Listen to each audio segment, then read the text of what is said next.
pledge allegiance to the flag of the United States of America and to the republic for which it stands, one nation, under God, indivisible, with liberty and justice for all. I hereby call to order the special meeting of the Teaneck Board of Education held on Wednesday, April 22nd, 2015 in the third floor Sherman Miller Porter Student Center at the Teaneck High School. Adequate notice for this meeting has been sent to the record, so posted inside the Teaneck Board of Education, 1 Marist Street, on Thursday, April 16, 2015. Roll call, please. Dr. Duguid? Here. Dr. Gruber? Here. Mrs. Rappaport? Here. Mr. Rodriguez? Here. Mr. Rose? Here. Mrs. Williams? Here. Here. Here. Okay, thank you. We'll turn the meeting over to our Superintendent, Barbara Pensack. Good evening, everyone. Good evening, board members. I'm going to go take the long walk to the podium and start a presentation for this evening. My section is the small one that is separate from the other presentation, and then Dr. Frohnapple is going to pick it up from there.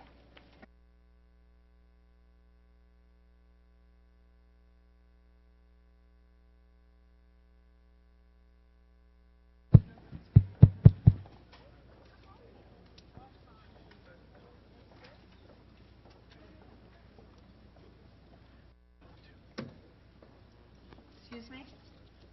Pretty good day? It has been.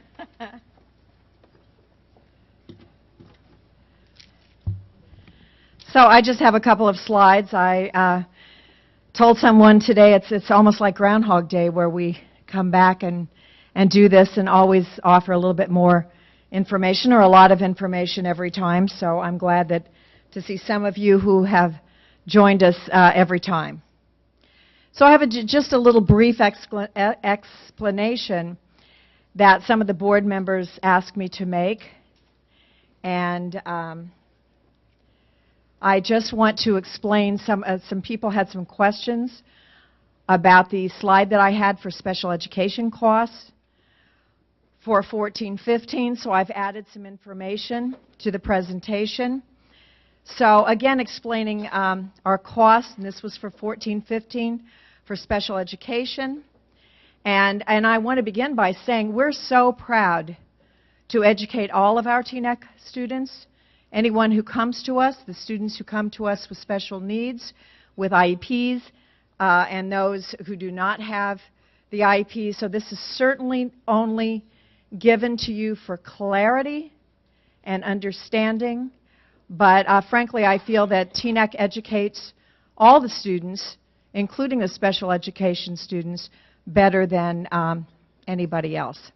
But the program expenditures, as you see, were about $12,500,000, almost $11 million in salaries, approximately or exactly $1,701,405 in benefits, and totally the district, the taxpayers, Teaneck, spent $25,164,186 for special education costs. That was all inclusive. That's 27% of the school year 14-15 general fund budget to educate 816 current students in district with IEPs. Now, IEPs can mean anything from students who really get no related services, but they are classified, students with speech only. So it's the gamut of services to our students. That's about 22% of our enrollment, and our enrollment of 3,714 students. We have 129 currently out-of-district placements, and just to let you know, this figure above does not include any 504 accommodations that we make for students, and it does include extended school year programs for students. That's included in the program expenditures. So when you look at the special education budget, you see how I don't know where that zero came from. I apologize for that, but I hope it's not an open mouth wondering why it's there. You see just breaking it down into graphs, the the program, the salaries, and the benefits. Going a little bit further, our out-of-district tuition, and that's the piece in the red, is 31% of the program budget, and that the tuition is that. That isn't accounting for busing, and it's not accounting for related services. Some of our out-of-district placements include related services like occupational therapy, physical therapy, speech, in the tuition, and some do not. So just to give you an idea of the number of students that we educate out of district, and we educate students at Bergen County Special Services, other public schools. That for us is the least restrictive environment, next to the Teaneck Public Schools, and next to not being, next to classification that would allow a student to be in a gen ed class, which is really least restrictive. Private school tuition costs, private residential costs, and then other. So we, 129 students out of district, about $4 million from the budget, and these students are educated out of district for a variety of reasons. They're Teaneck students, they're our students, and I feel that we support them very well with our special education programs and do a wonderful job. Dr. Frohnapple, I think this next part is yours.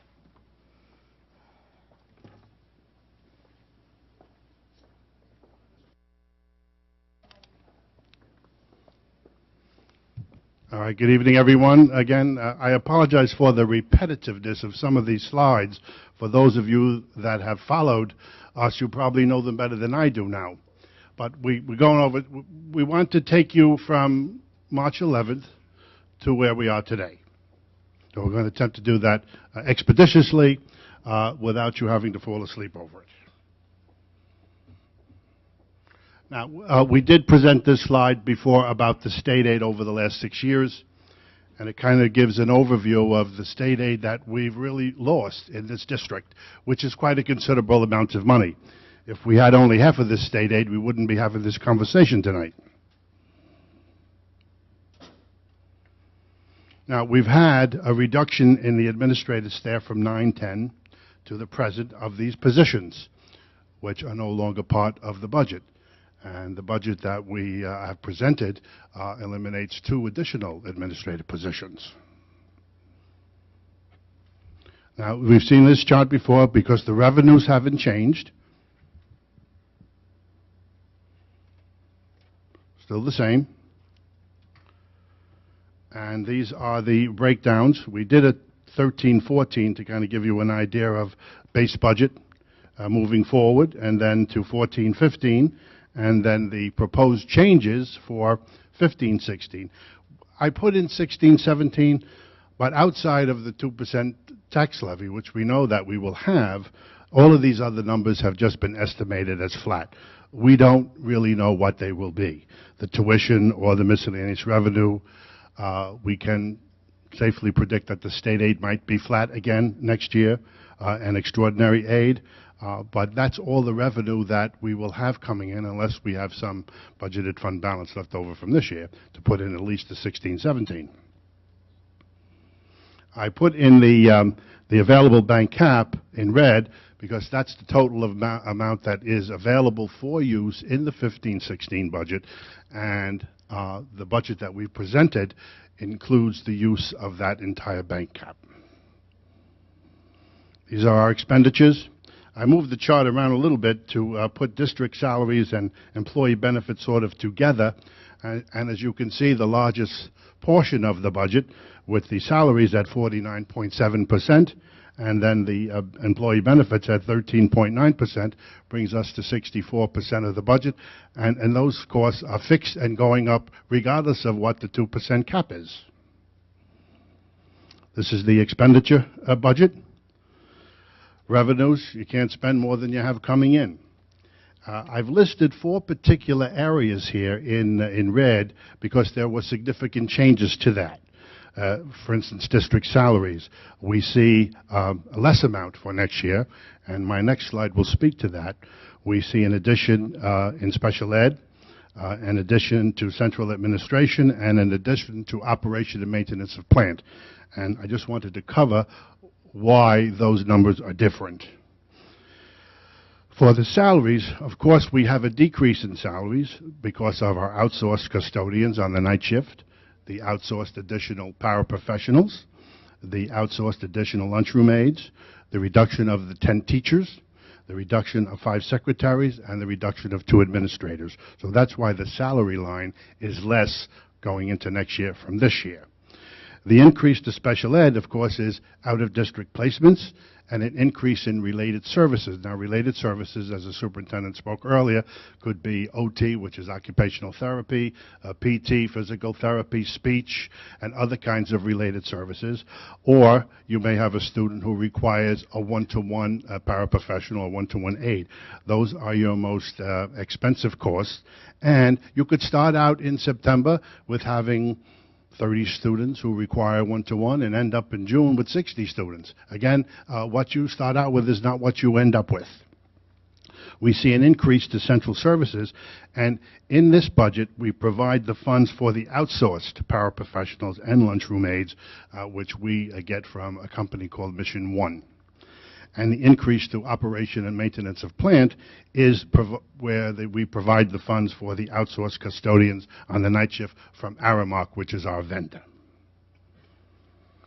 I put together a slide for total staffing, district salaries, employee benefits, and the outsourced staffing. And when you add those up, you're almost at 70% of the budget.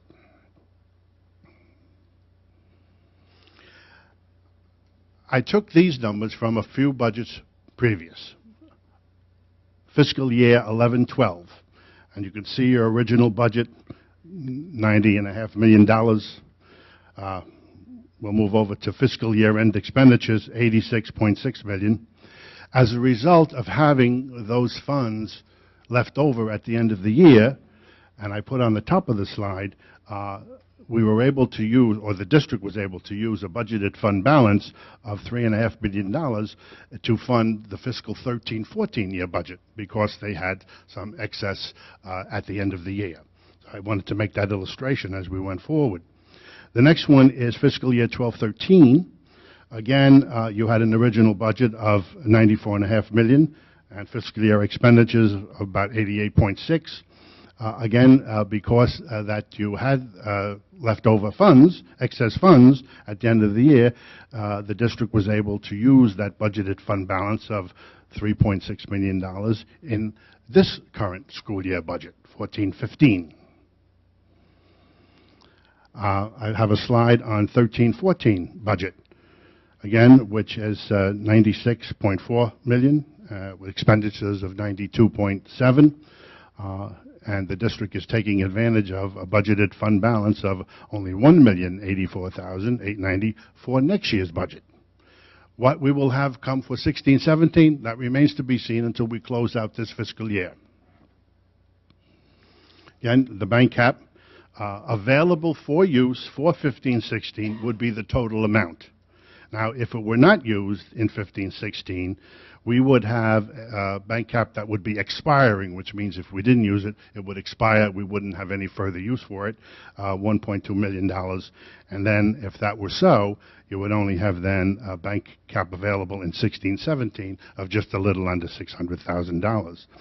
Now, the surplus for a district should be 2% of its general fund budget, which is about $1.8 million, as I have illustrated here.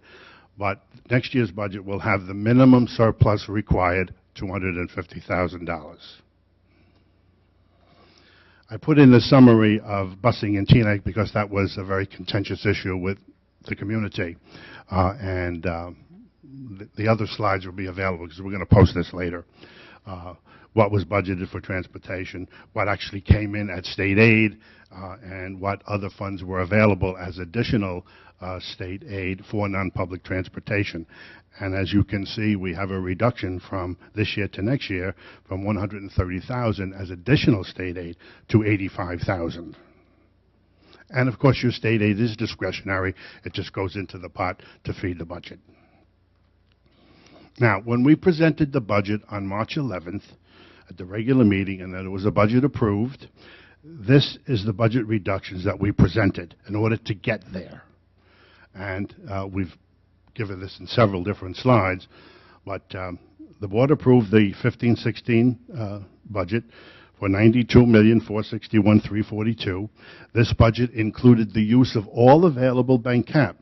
However, this budget included a very small additional health benefits funding in the amount of $170,742. However, it did not include the Brian Hawthorne Roof Project lease payment, which would be due next year on those two projects. Then we presented another revised, and not that we changed the budget, but we revised the reductions or alternative reductions. When we presented the budget again at the April 1st work session, we then were able to make some changes. And this budget included only an additional health benefits funding of $147,542. It did provide funding to support the roof project lease payment in the amount of $261,829. It also provided the necessary funding to maintain the district's courtesy busing at the 1.4 miles, and also maintains the current non-public busing for next school year. Again, this budget also included the use of all the available bank cap. Then we moved to April 8th, and then all budget reductions available were discussed and presented. So you had all of these 15 areas. That's where we were on April the 8th. Now, we had a Finance Committee meeting on April 13th, and our agenda was here as it states. We reviewed the preliminary 15-16 proposed budget reductions based on the board majority decision to use all available bank cap. There was a review of the reductions, and there were alternative reductions that were also previously recommended and considered.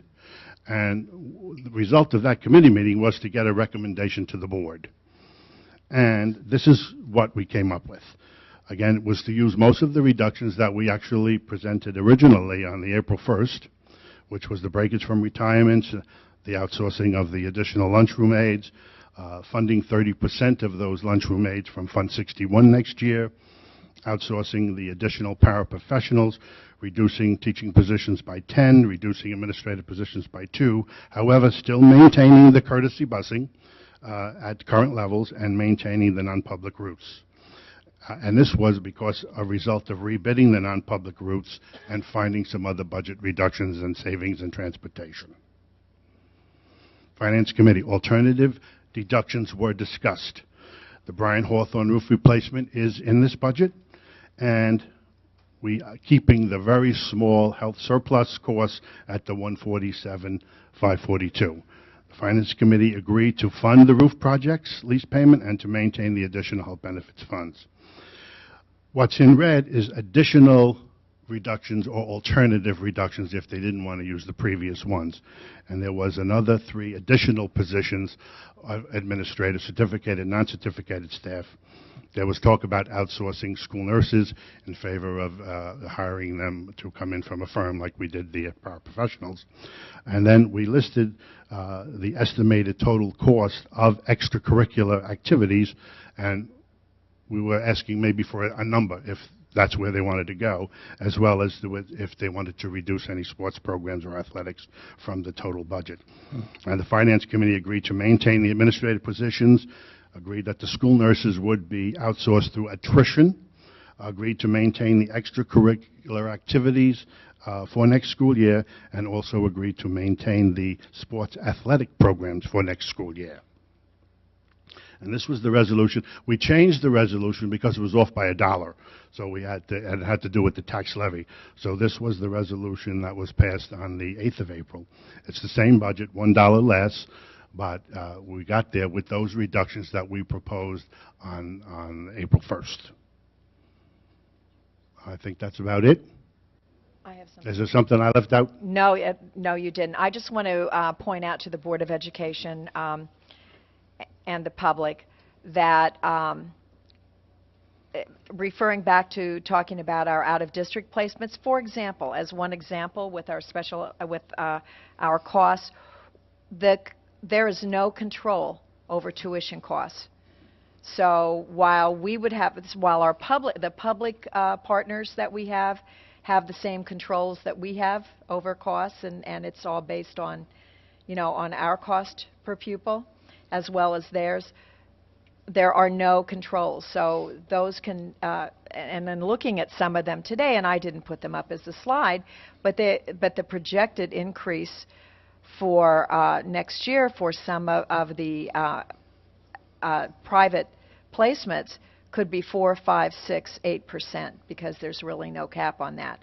So I want to point that out, and also to let you know that I'm looking at, as part of our plan for next year, Mr. McHale and I are looking at spaces in 2 of our buildings so that we can grow 2 of our own programs and bring some of the students back from out of district, and perhaps even add to our tuition students. We have students from other districts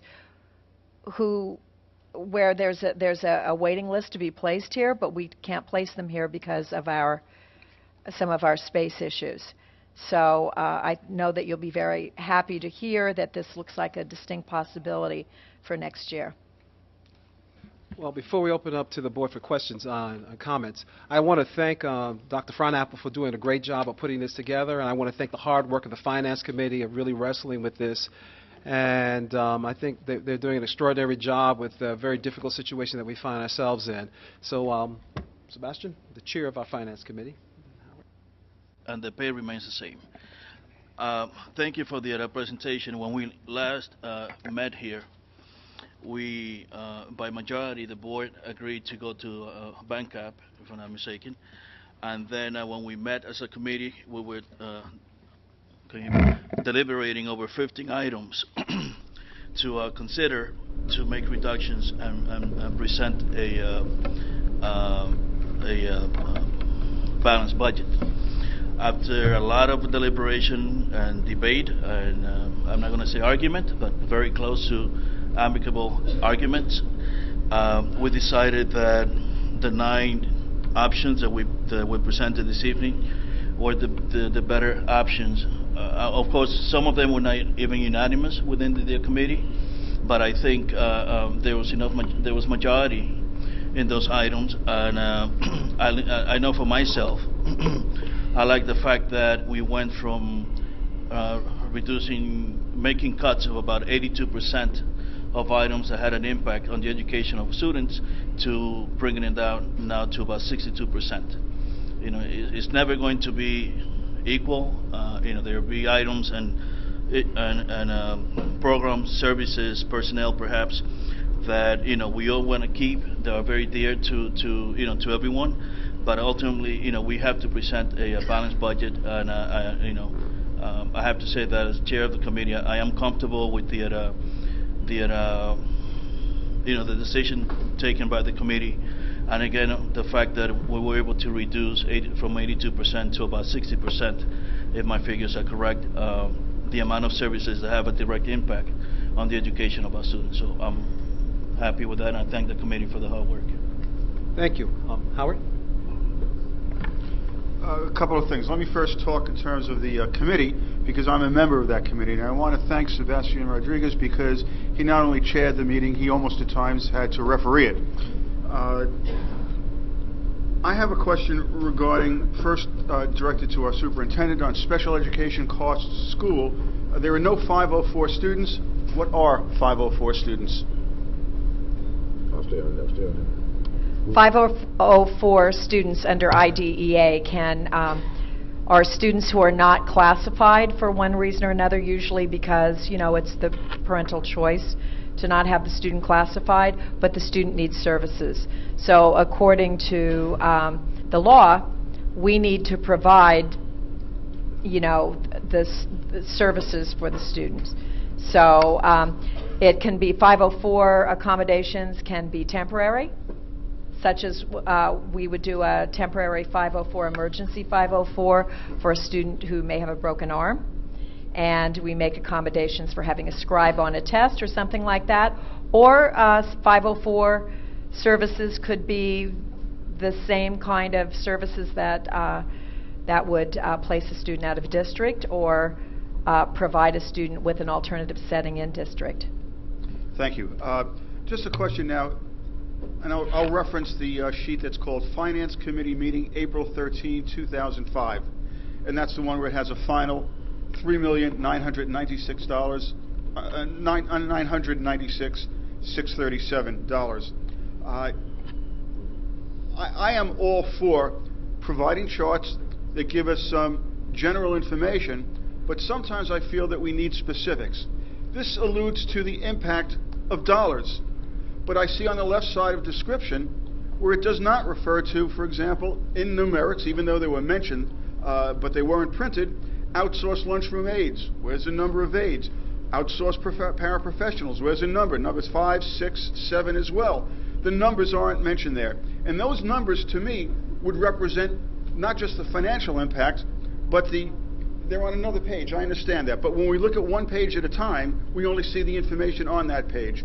And not having those kinds of numbers on this specific page lessens the understanding of what the, not financial necessarily, but the personal impact that this has on a group of people. And I think that's very important. I do want to point out that regarding the Finance Committee meetings, that as was indicated by Mr. Rodriguez, there was general agreement, but it was not unanimous. These were, at times, contentious discussions regarding very severe situations of impact. Now, I understand from a residential standpoint, I'm a resident, we're all residents, that we all have specific areas that are of concern to us. With that said, the real impact of these things is more encompassing when it has impact directly on employment, salary, families in general, their well-being. So to me, there's impact and there's severe impact. And I've heard most of the discussions of our community revolving around not unimportant, but very specific and narrowly focused impact. And I'm looking at the general impact, and I'm not happy with this budget. And I don't have good suggestions to remediate everyone's concerns. Nevertheless, I feel it's important for people to understand that it's a situation that was difficult and that it may meet fiduciary fiscal responsibilities, but it is a devastating situation for many people.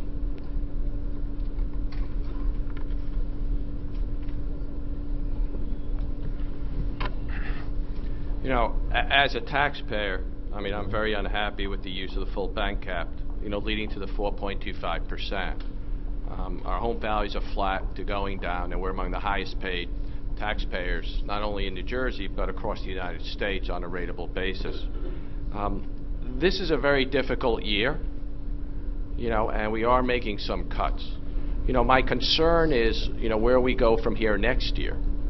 When there is no bank cap, we have a maximum of 2%. And what's really critical is that salaries and benefits represent 70% of expenditures. And we have difficult choices to make, right? And, in the last contract, the salaries increased 2.3% a year. There were some givebacks. But that 2.3% a little misleading because within the guide, you get 4 to 6% increases. The bigger concern is the health care benefits. And this year, they're up 11%. The national average is way below that because there's very little control in terms of cost. The expectation next year is about 15%. The BOE is paying 1.6% higher. So if you net out the 2.3 and the 1.6, you wind up with a 3.9% increase in compensation. That's unaffordable. So the question is, where do we go from here? And what are the choices that have to be made next year? And that may include, and it's purely from the budgetary standpoint, does it mean outsourcing additional custodians? Does it mean some of the other folks here? Again, we put a focus on the classroom, and people are protected in that regard. But it's creating big problems for us, and I think there's a need for shared sacrifice going forward. I mean, the bank is empty, and you're seeing that, as we speak.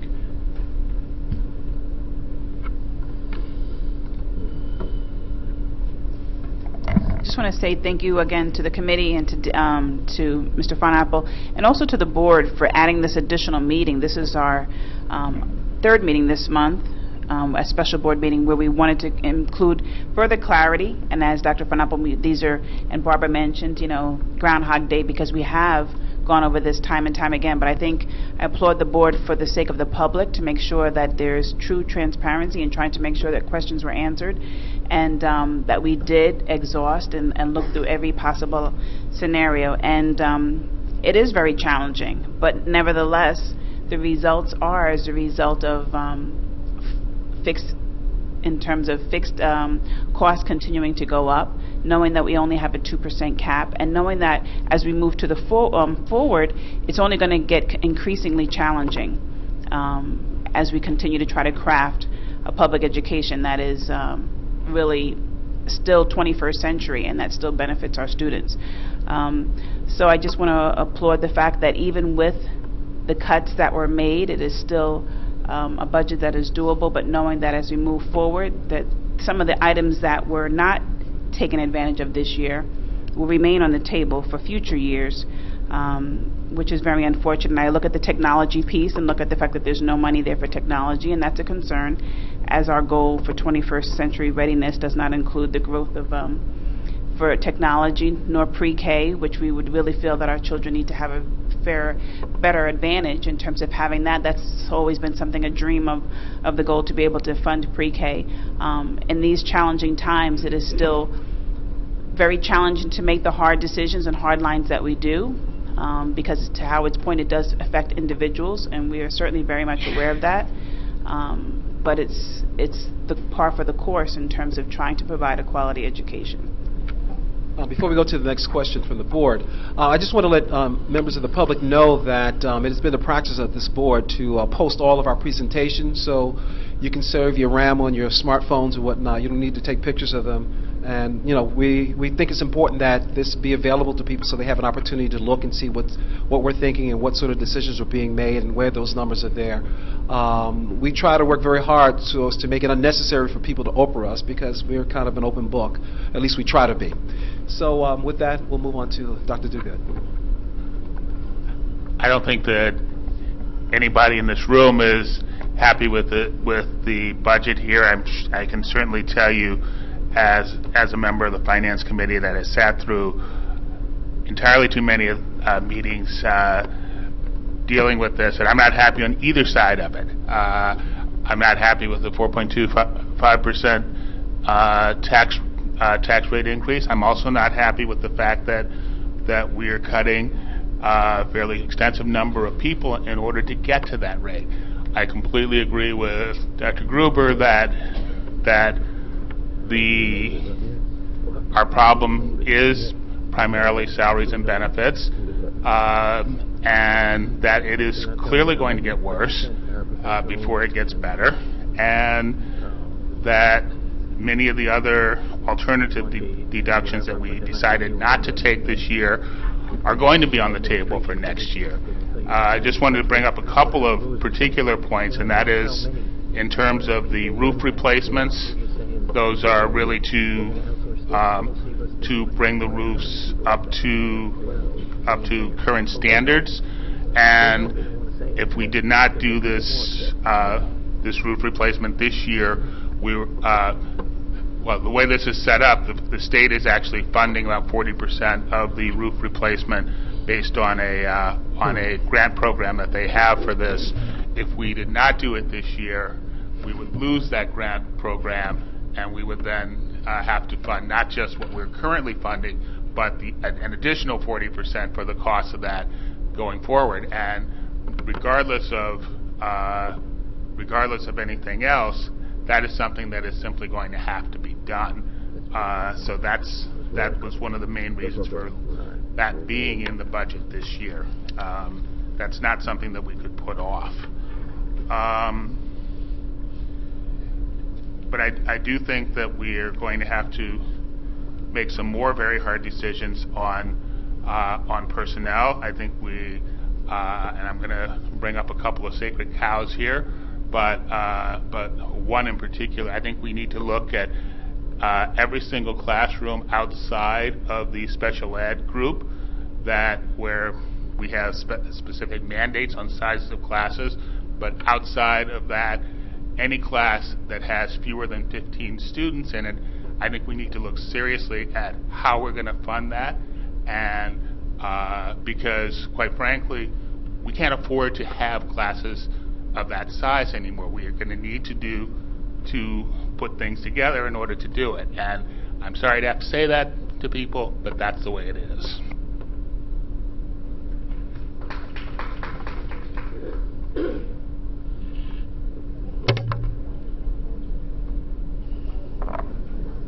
I just want to clarify, we don't have any classes, gen ed classes of fewer than 15. I just want to...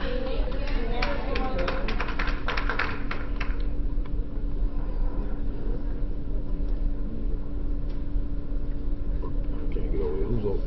Who's up next? Okay. AJ? I want to agree with David in that, you know, I'm not happy with this budget from both angles. I'm not happy with using all the bank cap. I'm not happy with the cuts we're having to make even while using the bank cap. So that being said, I really appreciate all the work Dr. Frohnapfel and the Finance Committee, because it has been a really tough budget season and it's been tough to sort all this out. I would ask, next year is going to be as tough or tougher, and so I just would think that we need to really seriously look at charging for extracurriculars, charging for sports, and how we would administrate that and how that would affect us, so that we have a grasp of if there's savings there that we could capture or not, and how we would do it if we needed to going into next year when we do the budget.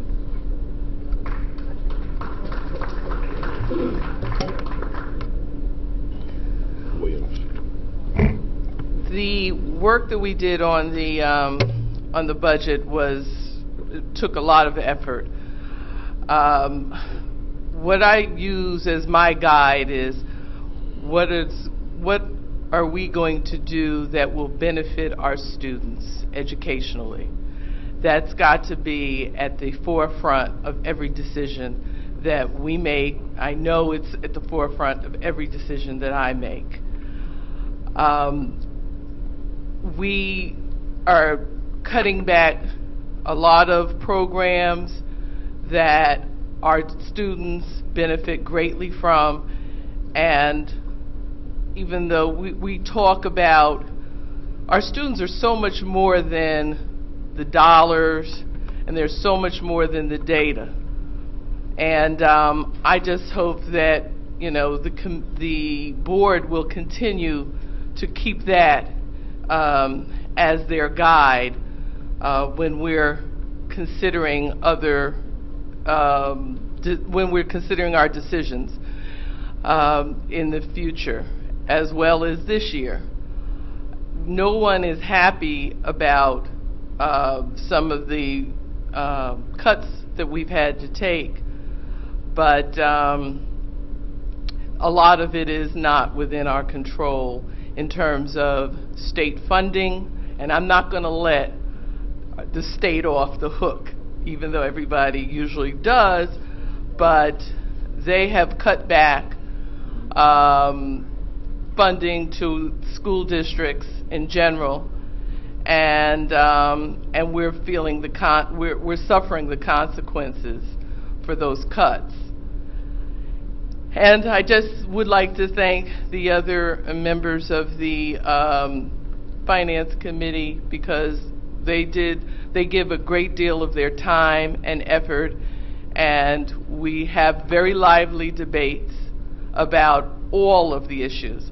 And I just would like to add that for the next budget year, I don't know who will be on the committee, but we have vowed to make sure that everything that was on the table is put back on again, and we will look at it, because we have to maintain the integrity of our school district for our children.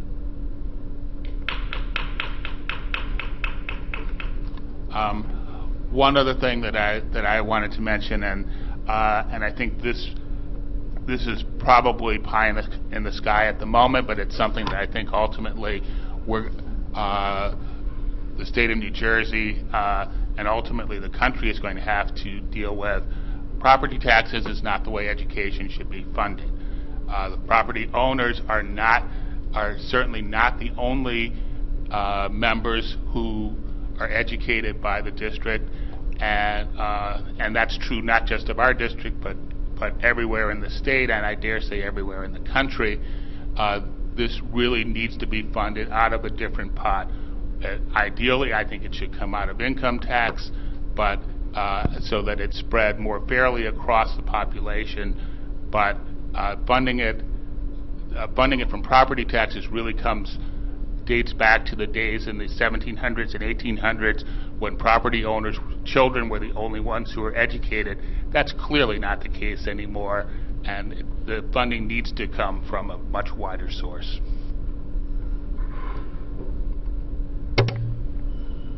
First of all, I think our goal, and I hope our community's goal, is above all support and protect the education of our children. I was not a proponent when we went to the different system in terms of financing education, which was to, by having a 2% cap, to have the easy way out to get up to a 2%, as well as add banked amounts for a period of time. I was always a proponent that it's one of the few areas voting has an impact, where residents have an impact in terms of determining yes or no to an increase by a popular vote. The reason I was against it, among other reasons, was we now have a situation where, let's say we wanted to, for 2016-17, increase the budget 2.25%. Well, that's over the 2% cap. We're then in a very difficult position, I believe, and correct me if I'm wrong, that we would go forward with a budget that starts July 1 and then vote upon it in November. By voting on it in November, if it doesn't pass, all of a sudden, mid-year, we're in the terrible position of not having sufficient funds for those services that we planned upon. So mid-year, in an academic year, the tables are turned, the situation's reversed, and all of a sudden, we're going crazy trying to make ends meet. It puts us in a very, very difficult situation, and I guess maybe that was the intent of the law. If you're going to have up to a 2% budget, you're home safe. If you think you need more, you're susceptible to a vote that may or may not go the way that you hope it would go. Now, I have confidence in the Township of Teaneck. I know that I've always voted, even with the crazy 10% increase that failed, I've always voted yes for a budget increase, feeling that I'd rather vote yes and have a little too much money than have a little too little money. Not everyone agrees with that, and I understand that. I just think we're put in a very difficult situation by this. So therefore, 2016-17, the year after the budget we're voting on now, is, as been discussed, going to be a very, very difficult situation to contend with. No matter how it goes, it will not be good. And if the Budget Committee had difficulty this year, and residents had difficulty this year, and the trustees in general had difficulty, we're going to be roasted next time around.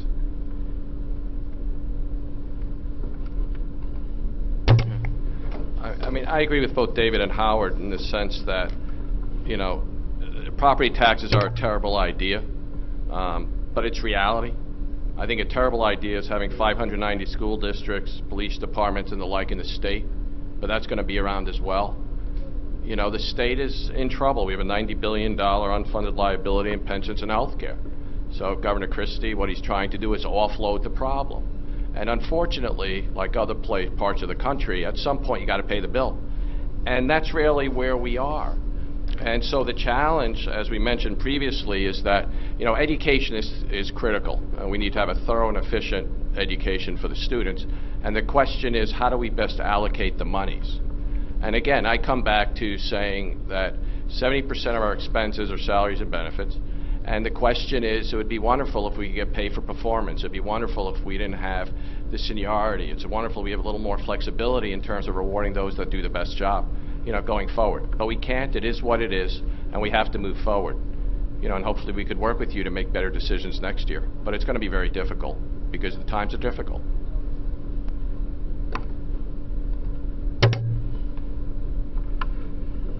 Okay, that was like really morbid. It's bad. There's no question about it. But I think that what happens when you find yourself in a situation like this where your resources have been diminished is that you tend to focus on the things that you are losing and not necessarily concentrating on the things that you have. And in spite of all that has happened to this district, whether fiscally or whether in human capital, we still have an extraordinary school district with extraordinary teachers and administrators doing some wonderful things. In fact, I had an opportunity today to see that in action. TJ, as most of we know, today is Earth Day. Do we know that? Earth Day? The planet, we all live on the planet together, singing Kumbaya and all that? Yes? Y'all look kind of stoic. It ain't that bad. I mean, the Earth is still spinning around the sun. And today, one of our teachers by the name of Dr. Antoinette Bush had started a project about a year and a half ago. Actually, she called my home wanting to kind of get at it and say, you know, I need to talk to you and I need to do this. And she just had this long list. And I said, whoa, slow down a little bit. We have a protocol for handling that. And I directed her to the superintendent. And what came out of that is a fabulous garden for our young people to actually grow produce. Huge squash that you've never seen with taste. We had a little taste of honey, real honey, unperturbed with crackers. And they had an unveiling today in honor of Earth Day. And it was truly, truly extraordinary. And there we see our kids in their glory along with our teachers and administrators to put together a wonderful thing. And so I want you to know that as bad as it may seem fiscally, we'll still have people doing the job here in the school district. So I think we really need to concentrate more on the many, many gifts that we have here in our township. Another gift that we have, and I'm going to depart a little bit from the budget before we go into giving the public an opportunity to ask questions about the presentation today, is that we have some other concerns here that extend beyond the school budget and finances, but also safety in our community. As many of you probably are aware of, that we have the CSX railroad that runs through our town.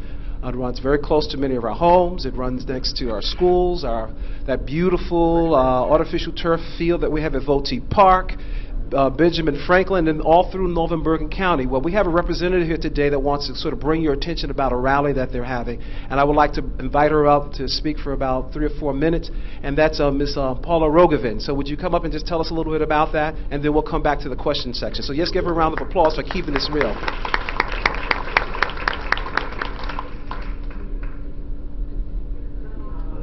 Come on. You know, tired of this every day.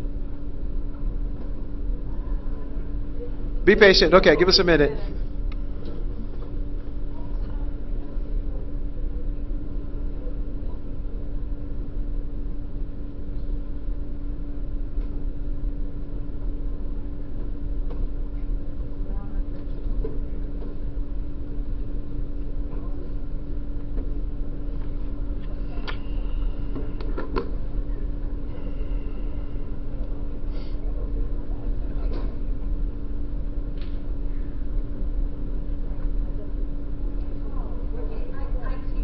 No. We need the mic because we have people at home that are watching this. Give him a chance. Give him a chance. So much. Okay. I'm Paula Rogovin. My 3 sons went to school here, and I teach in New York City. So I'm sympathetic to the needs of staff. So we have a coalition to ban unsafe oil trains, and you see the trains. A lot of you live in town, a lot of you work, or all of you, many people here work in town. Those trains are very, very, very dangerous. The one particular trains that we have going through here are the old 111 trains. The newer trains, the upgraded trains, are the ones that are blowing up all over the country. And in Quebec, 47 people were vaporized when the train derailed. This is as you know, it's a very dangerous situation, and the Township of Teaneck has passed a resolution to call for a ban of the unsafe oil trains. Our coalition wants a ban at any speed. These are dangerous. The federal regulations are saying, oh, slow them down to 40 miles an hour, but the trains that exploded in West Virginia and Ontario and Galena, Illinois, they were all going under 40 miles an hour. So the back in crude oil is the problem. It's extremely volatile. It explodes very easily at a much lower temperature than most crude oil does.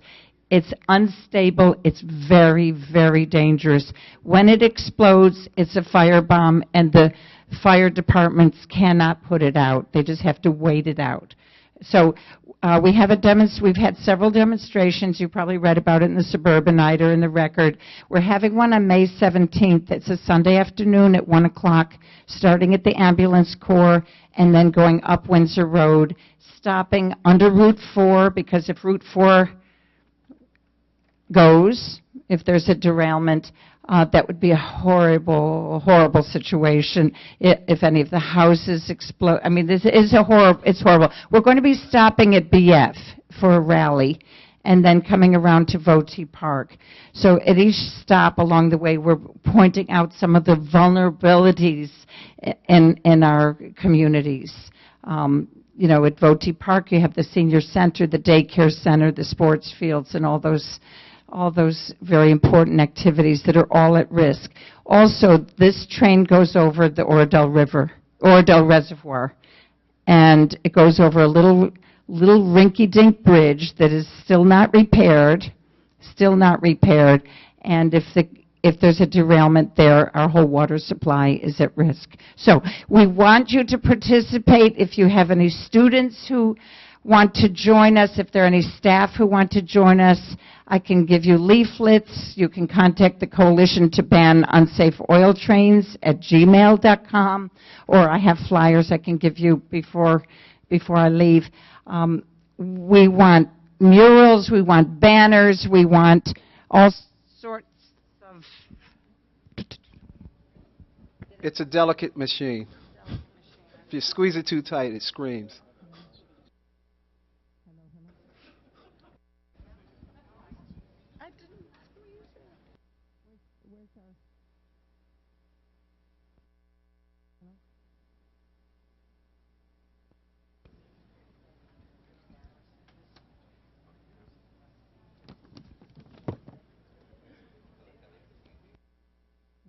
Why don't you come over here and use this, and if you could wrap it up a little bit. Yeah, okay.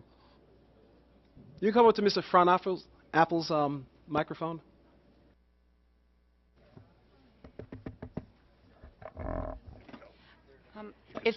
Yeah, thank you. If you have any students who are particularly interested in working on this, if you have any students who would like to speak at the rally at BF, or at the main rally, which will be at 2:30 at Votey Park, please let me know. I will give, see me after I speak, and I'll give you my phone number. If you have any musicians who want to perform in any way you can involve students or staff, I would like to appeal to the Board of Education to help us distribute flyers in the schools so that parents will know, families will know, children will know, and staff will know. It's dangerous. It's a dangerous situation. The government the Department of Transportation report said there'll probably be 10 or more of these derailments and explosions per year. So it's not something like we're trying to scare people and making, it's scary. It is a very, very serious, dangerous situation. And, I mean, BF is right across the street. And also, there's a 1-mile zone, and so most of Teaneck is in the danger zone. Okay. All right. Thank you very much for coming in and bring Thanks. that information to us. So if you are so moved, please get involved. And for those of you wondering why we would bring up something like this, that public safety is also part of the school district. In fact, when we think about a few years ago when we had that serious snowstorm and all the power is out, basically our buildings were part of that warming center. So we think that this is also germane to being good members of the community. So at this time, we'll open up the meeting to members of the public to pose their questions. It doesn't mean that we're going to, I'm sorry? Oh, that we're going to respond to you, but we do want you to put your questions out, and we're going to do this for 1 hour. You'll have 3 minutes. Yeah, that's okay. We'll do it. You'll have 3 minutes, and that will be it. So please give us your name and your address. And we got you on a timer, so we're on a strict schedule. If you could all just refrain from actually grabbing the mic. Just use the gooseneck to move it if you need to, if you're too tall, too short, just because there's a mute button on it, and I think that happens a lot. So.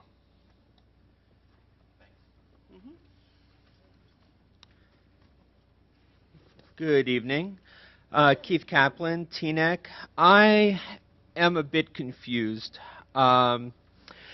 We came here on March 11th, and I'm not one that likes to rehash things that were settled, but there seemed to be a lot of confusion on March 11th about what was going on. There were allegations of rumors, and people didn't know things. And I got a document 2 days ago from Dennis Fronapple, the business administrator, that said it's an email addressed to him from 2 days before that meeting on March 9th. And it reads, "Hi, Dennis. I spoke with Sergeant Menard at the Teaneck Police Department. He is going to try and make Wednesday's meeting. He strongly recommends that the board does not consolidate the bus stops for non-public students by utilizing our schools. He stated it would be a safety issue and cause chaos at each of the locations. There are simply too many students and parents that it would be waiting at the locations. He mentions that perhaps using the parking lot at Fairleigh Dickinson University would be a better choice, but also mentioned that we would most likely need a binder for insurance to use their property if they allow us. Thank you, Karen Shabrack." I have copies of it for you.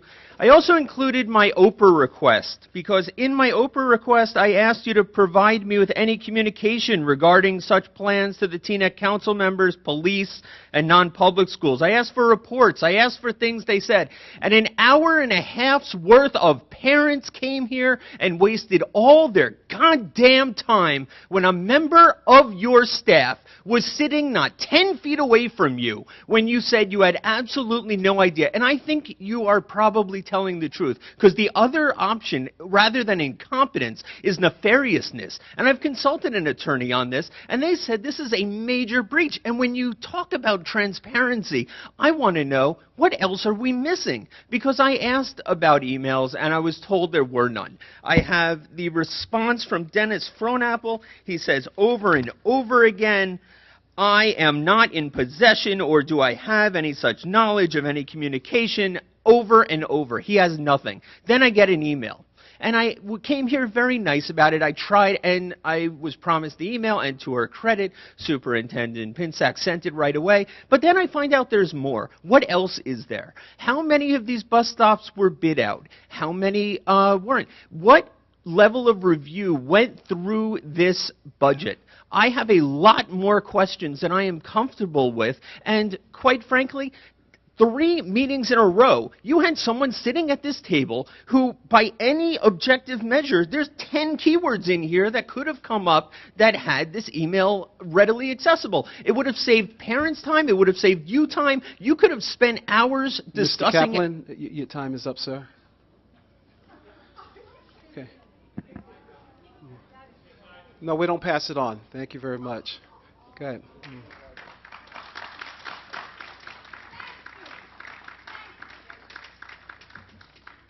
Good evening, Earl Sandor, Hudson Road, Teaneck.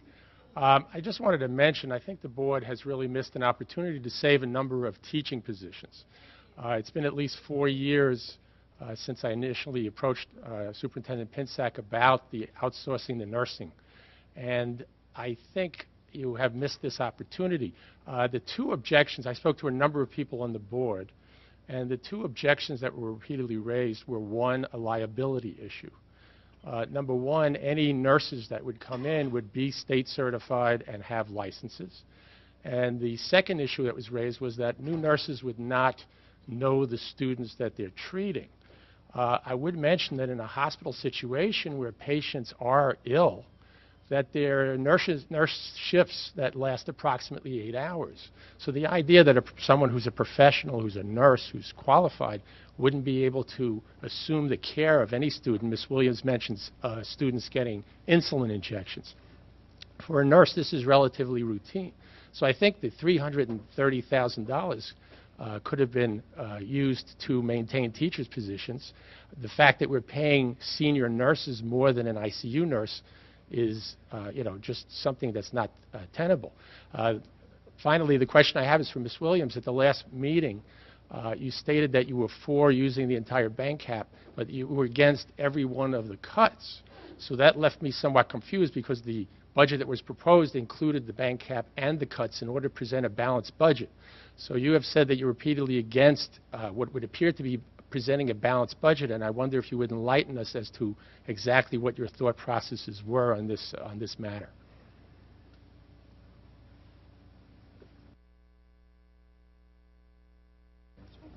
Okay, thank you. Judah Rosenbaum, Maitland Avenue in Teaneck. First of all, I'd like to tell the board, 11 people, terribly dedicated, amazingly dedicated to working in a very, very difficult job. I don't have any answers. I maybe don't really have questions. I just have a simple observation that seems to gnaw at me a lot, and perhaps you can just a little enlighten me. I'm involved in a local private school that goes from nursery through 8th grade. There are special ed programs. There are resource rooms. There's basketball, hockey teams. There's also a certain section of the morning where they do Judaic studies. So it's a vast, expansive education. The cost of that education is about $14,500. If you take another high school in the area that does a similar thing, the cost of that is about $22,000. Average those two things out between the students. There are 1,100 children in the school that I'm involved with. Let's say it's $17,000, $18,000 for what I would consider a dual education. If you divide the number of $93 million by about 3,800 students, maybe I got something wrong, you come up with about $24,500. I don't understand that. It's my simple observation. I don't see why it's like $10,000 more.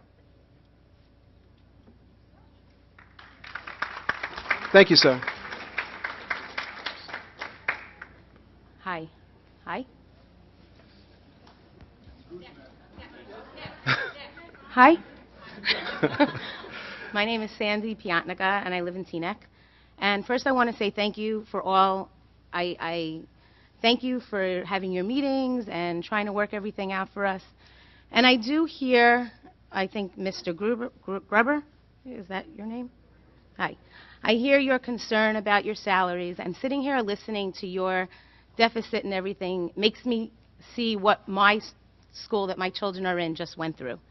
And it was very difficult because we didn't have the money for the teachers, and we didn't have the money for the extracurricular, and we didn't have the money for technology, and we didn't have money for sports.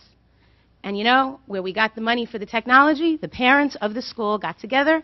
We had fundraisers. We got together and we did things in order to raise money for our kids to have technology. Sports, my daughter's on a team. I have to pay for her to be part of this team. Nothing in life is free anymore. We pay for air to fill our gas. We pay for water to drink. Everything costs money. In terms of teachers, we had the best teachers in our school. Unfortunately, we couldn't afford to pay the salaries that they were raised, that they had. They taught there for many years, but we couldn't afford it. And there's so many teachers now who are more energetic, who are young, vibrant, and every parent in the school was so nervous that we were losing these unbelievable teachers because they were there. They were great. But we did not have the money to pay those salaries. It wasn't there. There was nowhere where we were going to get the money from. And maybe it's different. Maybe you can't get rid of, I'm not telling you to fire people, but maybe you have to put a cap at the salaries that you're paying your teachers. You know what? When the market went crazy, no one got a raise in our schools. None of the teachers got raises. In fact, we lost money. Okay, but what I'm saying is if the money is not there, you can't grow it on Okay, guys, trees. okay, no debating. You can't grow it on trees. And you don't want to have your kids not have technology, so you make a meeting and tell parents get involved. Get your parents involved to have fundraisers in the community. I promise you, people will give you money. If your kids are sitting there and saying, I want to have something in my school, people will get involved and help your kids get the money to have these things. But nothing in life is free anymore, to anyone. Thank you. Hi, good evening, everybody. My name is Regina Melnick. I'm a teacher here at the high school, and I actually want to make 3 suggestions for ways that perhaps you can trim a little bit of money.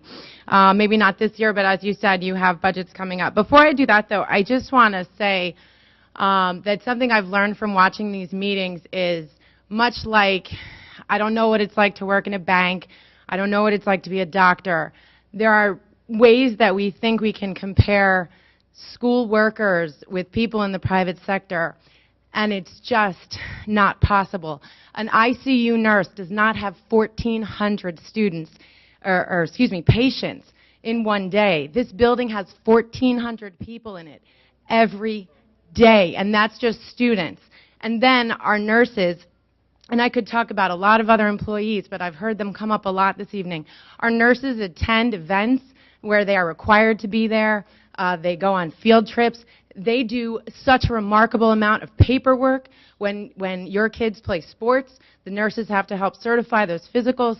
So, again, just be mindful of what you're talking about when you're talking about eliminating those positions and comparing them to other nurses. All right, so here's 3 ways that I would suggest that you maybe could trim a little more money maybe going forward. There are a lot of ways that we can reduce costs simply by eliminating waste. So if anybody has a smartphone right now and it's Wi-Fi capable, I bet you're picking up the TNEC Wi-Fi signal. We don't have a password. We don't have a way to restrict the use of that signal. And when we're wasting resources, we're wasting resources. So our students use our Wi-Fi all day to text each other, to look things up on the internet, and often it's for things that aren't related to school. So maybe there's a way that we can find, even if it's just a few dollars. I heard that there are no water coolers in the main office anymore. So if we want to save $200 a year and not have water for people who visit, maybe we can save $200 and not share our Wi-Fi. We probably could save more. Also, I think that you could publicize more ways that employees can chip in. I do think there are ways that we can share sacrifices in addition to the thousands of dollars we pay every year toward our health benefits. The more than 2 years we went without a salary raise like a lot of Americans. And I know that there's a give back that the district offers if you decline your health benefits, and there are people who would take advantage of that. There are people who have spouses who probably, if they knew about those programs and really recognized the cost benefit to their households, they would take that opportunity. Finally, I beg this Board of Education to negotiate with your health care providers the way you do the TTEA. If you negotiated with them the way you do us, and if you treated them the way you do us, I guarantee you could lower these costs. Thank you.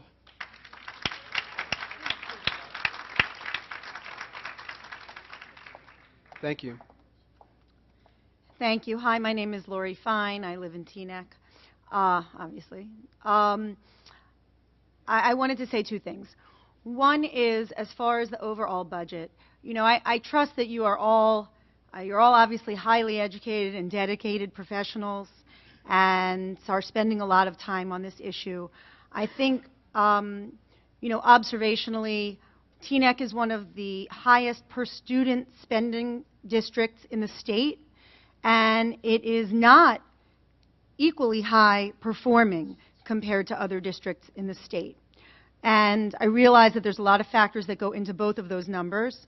However, I think it would, I think that with sufficient research and creativity, it should be possible to see how we could bring our expenditures in line with the other many districts in the state who have similar performance for far less expenditure per student. So that's one thing.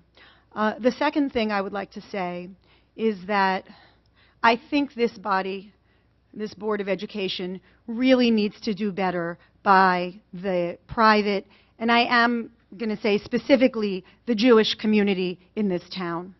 I know that I personally, after the last meeting, I waited to the very end because I know there isn't time for back and forth during the comment period, and to ask specifically what was the board's impression of how they were going to do the reduction on the busing, because they wouldn't say during the meeting. And even after the meeting, they said, no, we can't say. And then I wrote to many of you, not all of you, and asked, what is it? What was the plan? If this was not the plan, and I got letters back, multiple letters, over and over. This was a rumor started by your community, your as in Jewish community. This was spreading misinformation. And in fact, we see that that's a lie. I mean, it's just plain a lie. And if you were misinformed, I don't see how the person who's in charge of busing in this community, who's the hired employee to take care of that, would have information that the board members who are on the Finance Committee would not have access to. If that's the case, then you guys really need to manage better. But I don't think that's the case. And I was very hurt and disappointed that my elected officials were willing to pretend that that there wasn't this tension there, and there wasn't this seeking out of a 0.1% piece of the budget that affects a substantial portion of people, and that's what they targeted. I think we really need to open a discussion with the Jewish community and with the board to talk about what is going on here and why this was the case, why I was personally misled and told things that were absolutely not true, and you know what we could do better next time, because obviously the budget is under a crunch, things are going to come up again, and I want to make sure that you know, this tiny piece of the budget is not again targeted.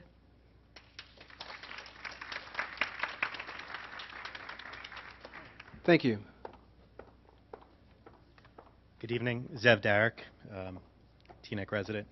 I have a couple questions. First, it's a question about the. I have a couple questions. First, there's a question about the roofing project.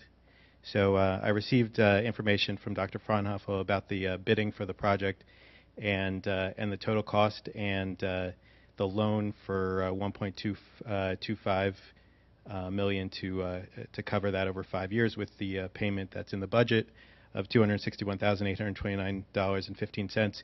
I want to applaud him for the amazing rate that you guys were able to get from TD Bank. That's of 1.561. That's incredible. But there's a gap between the cost and the loan of $114,142. And I was wondering where that. I assume that's going to be due the first year. So I was wondering where that was in the budget. I didn't see it in the slides or any of the presentations. The other question is really on this process. I don't understand why these presentations are not provided to the public prior to these meetings so that we can review the information and come prepared in order to speak on this information. Obviously, Dr. Fraunhofer finished this presentation prior to tonight, so I don't understand why any of this information, which some of it was posted from February and other times later, but nothing has been posted prior to meetings for us to review and in order to come prepared to these meetings. You guys state the goal of communications, but it seems that you're not living up to that. Okay, thank you. Good evening. My name is Ann Samet, and I live in Teaneck. I just want to say, first of all, I'm very happy to hear that things are worked out for this year, this coming year, yet I sat here very concerned about all the stern warnings for the year after. And what concerns me really is to sit here at this meeting and look at the sign that's in front of all of you that says Teaneck Board of Education, and on the side it says Teaneck Public Schools. And we have thousands of students who, because of our religious beliefs, we send to private schools. Thousands. And you spoke about your students, and you spoke about your schools. And my question is, with all due respect, are our children not your students as well? And I don't even mean that as a rhetorical question. I mean to put it out there to you and say, are our children who we send to religious schools and dual curriculum schools at our own expenses, after we've paid tens and tens of millions of dollars in property taxes, are they not your students as well? Are they not your concern as well? Are you not concerned for their safety, for their well-being? To say that there was even a thought for a moment, it's not happening now, but to say that there was a thought for a moment that we would put you as the school board, who should be representing our children as well, that you would be willing to put them, according to the police chief, in danger. I don't understand. And I ask you, if anybody would be kind enough to answer and say, are our children your concern? Is that it? Well, it's a question. Okay, and I said we would answer it afterwards, so. Thank you. Anything else? Did you want to add to that? No, sir. Okay, thank you. Thank you.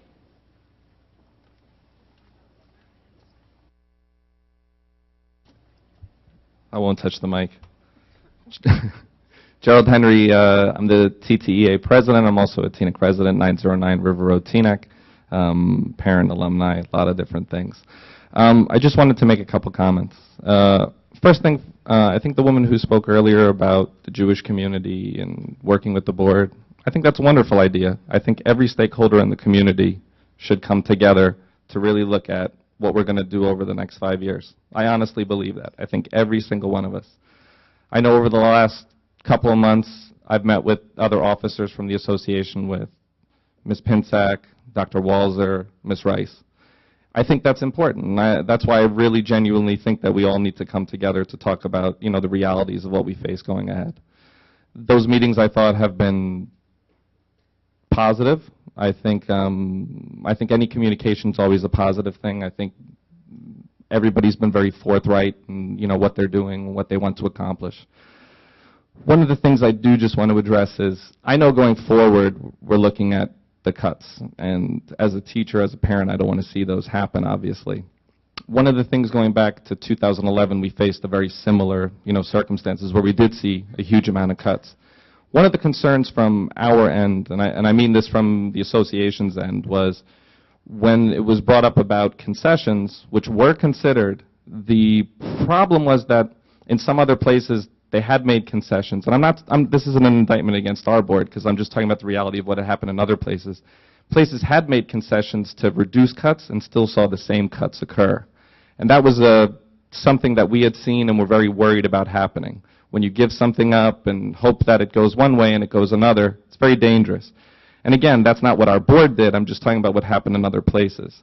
Now, having said that, going forward, I think one of the things that I'm concerned with as a teacher and a parent is, I worked with an outsourced paraprofessional last year. And to be honest, she was wonderful. She was a wonderful woman, she was great in the classroom. But at the end of the year, she told me she was leaving because she said, I'll make as much money on unemployment as I will working with the company. And she wanted to go on to bigger and better things, which she deserved because she was a wonderful worker. Now, the people that we do already have, our TTA paraprofessionals, lunch aides, nurses, we know what they've given over many, many years. And I would love to see all of them. Now, the difficulty is the money, and I get that.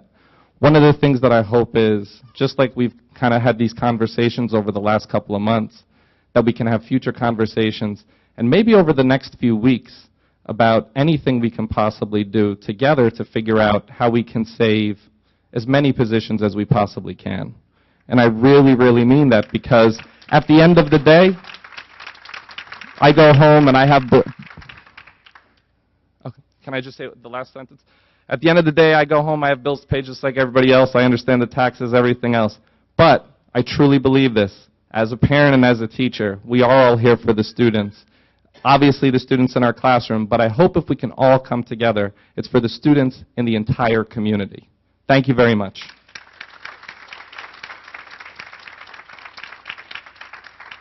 Hi, good evening. My name is Donovan Smith. You said you wanted to see a face on the or impact of the people that will be fired or dismissed. I am that. I grew up in this town, came here in 1970. Teaneck has meant so much to me, I can't even put it in words. I came and I've given back, open gym, giving kids a place to come from 9 to 11 o'clock so they're not running the streets. All that stuff, I think that sense of community is it's going to go. I mean, coaching the high school team, 1977, I was the first coach for the junior soccer league that you see now. I'm one of the founding fathers. So giving back, that sense of community, I'm just saying this, I'm speaking for me and also all the paras. It's a sad day for Teaneck. Thank you.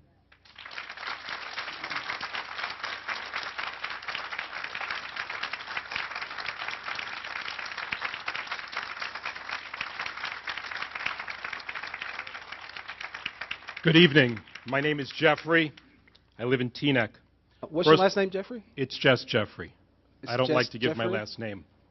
Okay? Okay, you're I special. appreciate the work that each of you are doing for our community. Really, the time that you're volunteering for us is greatly appreciated across the board, regardless of whatever outcome comes out of your decisions in terms of the budget. To say that the education of our students is the most important consideration is a wonderful platitude, but the reality is much more complex. For example, if you can't get to school, you can't be educated. Instead of chipping away at our budget, as it appears you're doing this year, as you've done in the past, instead of warning, and I'm sorry for using this word, instead of threatening, that the things that we're saving this year are going to be again on the table next year, is not really appropriate when the cost per student in Teaneck is 28% higher than the average cost per student in every municipality across Teaneck. Across the state of New Jersey, I apologize. The reality is that the white elephant in the room is that, respectfully, you could be doing a much, much better job, not just negotiating with the health care organizations that you're negotiating the health care benefits, but also with the teachers' unions. We all have to make sacrifices. Now, I think Teaneck, I think of the students in Teaneck, all the students in Teaneck, as one big family. And all of you sitting here are the proverbial parents of those students, of those children. Let's say one of those children likes to eat chicken. He likes to eat meat. He likes to eat pizza. He likes to have soup. He likes popcorn and candy. But the other child only eats fish. Let's say 1 year the parents lose their job. They don't have as much money. They have a 4% tax increase in their home.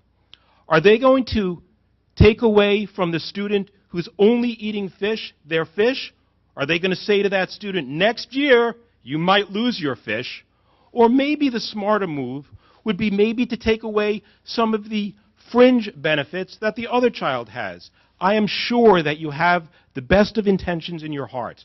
But the reality is we are tax-paying citizens of this town, just like everyone is, to take away or to consider or to threaten or to suggest that you might take away the one benefit or the main or only benefit, which is busing, to take away from us is simply not fair. Thank you. Thank you, sir. Okay, anyone else?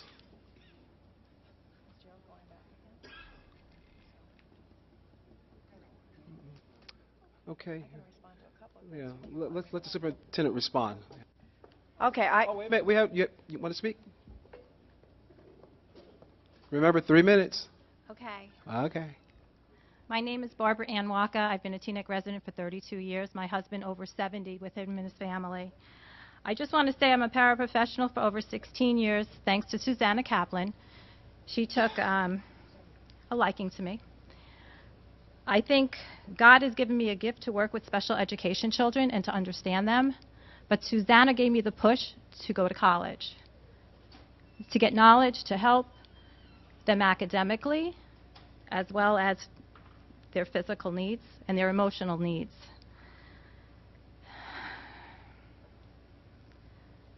I did go to college, and I got a BA in psychology while I'm working for TNEC. Along the way, I had students that could not speak, so I took sign language to help them. I had students with behavior issues, so I took psychology to help them. I have worked very hard for TNEC, not so much for the town, but for the students. I appreciate everyone here because they have given me the opportunity to grow. I've had many workshops throughout the years. I believe over 32 or 40 workshops to help me with my students. I just feel very sad that I am thought very little of. Thank you.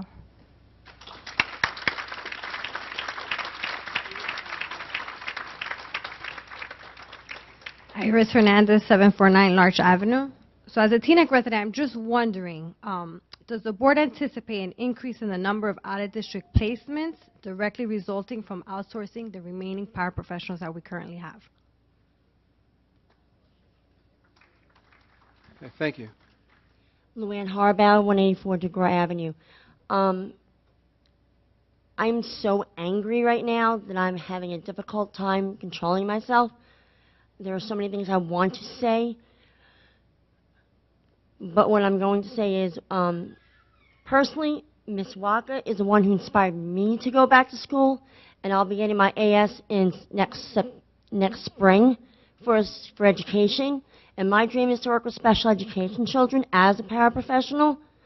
And how you're treating them is so disrespectful. It's not a good example to our children or to the students.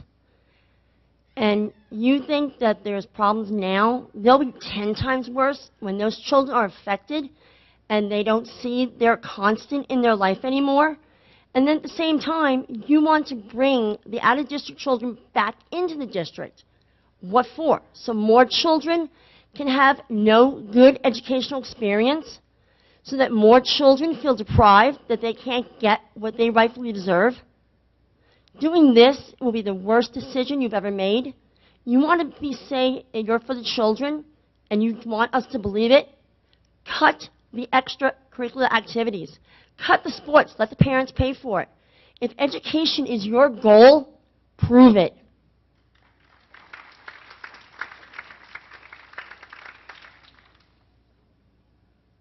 Okay, anyone else?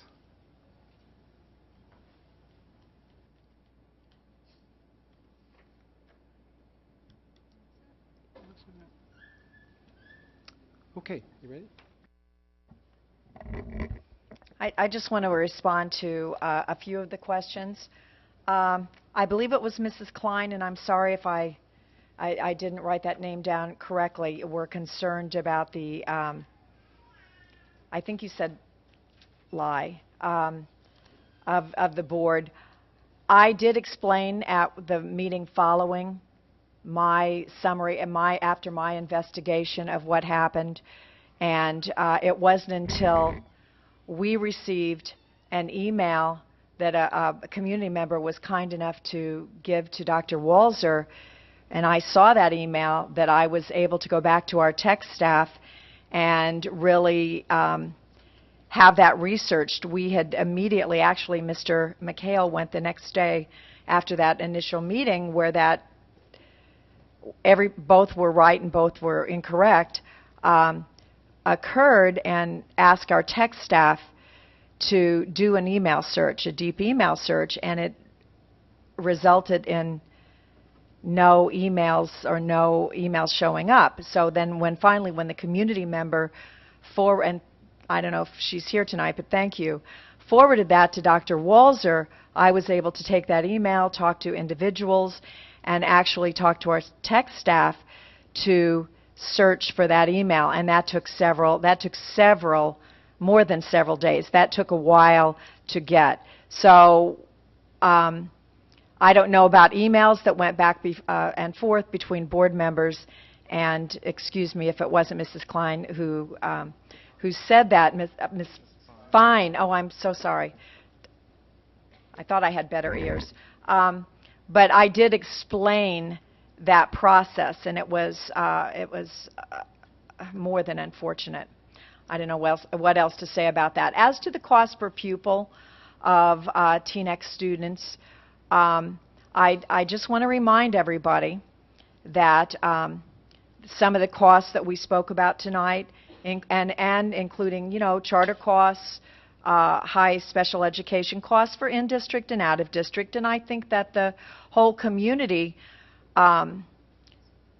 benefits from our special education department and the busing. And frankly, I love Teaneck. I don't live in Teaneck. I wish I could, but I live as close as I possibly can to Teaneck. I've been here for many years, and actually stayed because of the parents and the students in the community and the warmth of the community toward me. So when I remember the many kindnesses that not just public school parents and students have shown me, but we do because we're special and unique, and we do have a really high cost of busing. It's just a fact. It isn't I'm not a weapon to use against anyone, but we do. So that's included in the total cost per student. As I've said before, our students, I don't think that they get a solid gold pass with technology and so on and so forth. But we want to live together. We like to live together and to think that we can learn very much from each other. So I did want to explain that cost. And third, I want to talk a little bit about some comments that were made and some questions that were asked about the outsourcing of the paras, which I will tell you, as painful as it is for individuals to be faced with this and the people in our schools, I have seen the pain of the board. It's a lot of money, and there's a ceiling on the money. If there are some issues with them, and many of our Mission 1 paras are absolutely fabulous. Many of our district paras are absolutely fabulous. We have over 100 paras. We have about 100 paras. We have 100 paraprofessionals in the district. 39 of them are district paras, and the rest are outsourced Mission 1 paras. I have seen them. I've been in classrooms. I've seen many of them, and I've also heard that there are some issues, as there are concerns with any employees, groups of any employees. There were some concerns that the association brought forward to me. Actually, I've had 1 or 2 meetings with Iris and Lisa, and we, as a group, decided that we will meet with Mission 1, and we're setting up a meeting. We're including some of the principals so that we can sit down and we can make our demands known for the training. And the district is also going to participate and support some of the training for the paraprofessionals. Nobody is more important than our students here. These are the ones we deal with, and we will make it work. It has to work, and we will make it work and not lessen the services to our students. When you mention our students who are out of district and why would we be bringing them back? Well, many of the paras who work with our students out of district unfortunately are not compensated the way our district paraprofessionals have been compensated. Do I think that they're worth every penny, and do I think that many of the board members feel? Absolutely. You can't put a price tag on really great people, but it's the position that we're in. So I did want to explain that, lest the board be overly concerned about bringing in outsourced paras. They're not the outsourced paras are the majority, And we know that there are some issues, just as there are always issues with whether they're district employees or people who are outsourced, and we will address that. And I promise you that we will address that and come to, so that we can say all of the people, all of the paraprofessionals who work with our students are of high quality and provide for our students. I also want to remind Luann that we have some amazing classroom teachers and some wonderful teachers of our students with special needs. I don't think that any student, whether they're out of district and we want to bring them back in or they're currently in district, will suffer one bit, because remember, the primary person in the classroom overseeing the education of the students is the classroom teacher. I don't see one reduced position in our special education classrooms for next year's budget, and I really don't see that in the foreseeable future. So I think that I've addressed those questions that I wanted to. I have a couple of questions I want to try to address here, and first of all, I just want to thank you all for coming out and giving us your feedback. We do take these things seriously, and as many of you can hear, depending on what side of the argument you are on, and there are several sides. I would say two, but actually it's a multifaceted issue. Some of you saying we're not spending enough, and some of you saying we're spending too much. And that is kind of the life of a board member. No matter what decision we make, we know that there's going to be a group that's going to be upset with us, and that's just kind of the gig. I do want to assure you that we do care about kids, and to the young lady, Ms. Ann Samick, who asked the question, are our Jewish children our own? Absolutely. All of our children, all the children, not only just in TNEC, but also any children that we sort of come in contact with. And just so that you know that this is not hyperbole or just talking, I happen to work with a bunch of volunteers who, unfortunately, we do it on Saturdays, but we do a program where we get kids from all over, of all walks of life, who participate in that program. We're very real about this. But sometimes it's very difficult to sort of connect with various groups because of the different circles that we run into. And so what the board has tried to do is to provide other opportunities to have this discourse. I've shared with you on a number of occasions that if you want to talk to the superintendent where you can actually have a back and forth as opposed to a regular board meeting or workshop, you can come to Sunday with the Soup. If you want to talk to board members face-to-face, you can actually speak with board members doing what we call conversations with the board, which generally happens 30 minutes before our regular public meeting. These are opportunities to sort of have that discourse.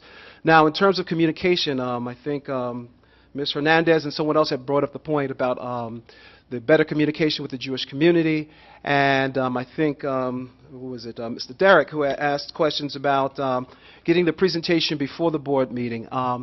To be quite honest with you, these are complicated presentations that we put together because we try to distill rather complicated fiscal tables into a sort of a user-friendly format. Many of you may not be aware, because I must say I haven't seen many of you at many of these board meetings until recently, and that's not a criticism. It's just to let you know that things had been going on, and that Dr. Frynaple is actually new to the school district.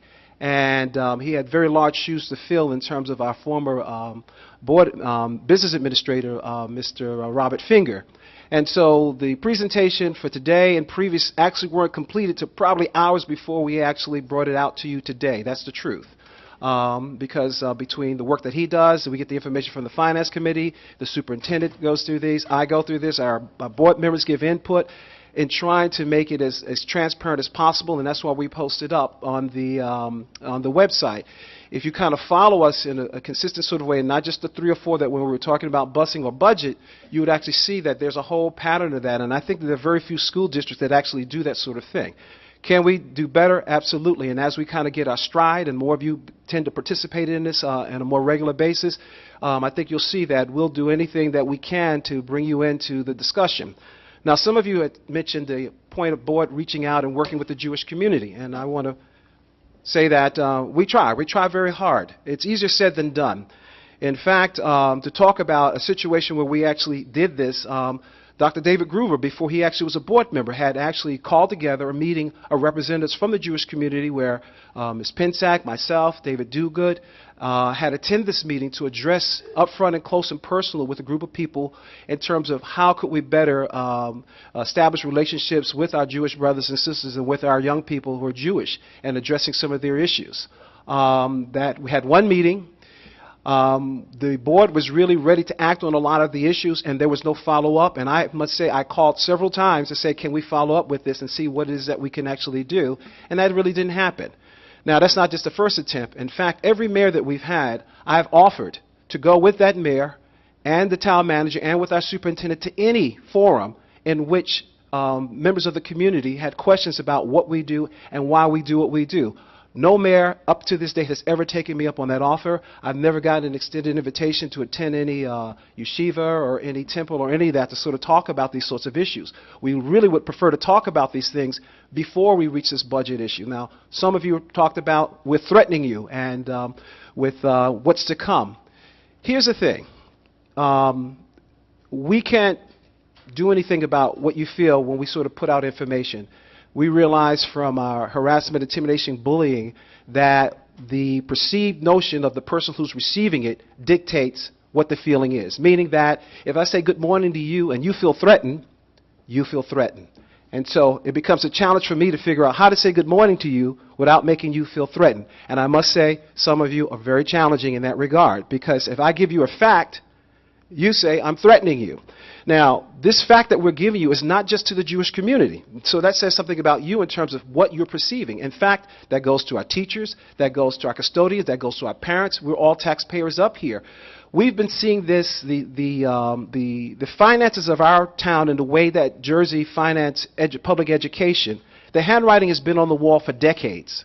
And this board has been trying to prepare people for that, not just to tell them that this is a terminal case and that you can't do anything about it, but to inform them as honestly and openly as we can so that we can do something to change the outcome of that. And that's why I said the other thing that I said to you before.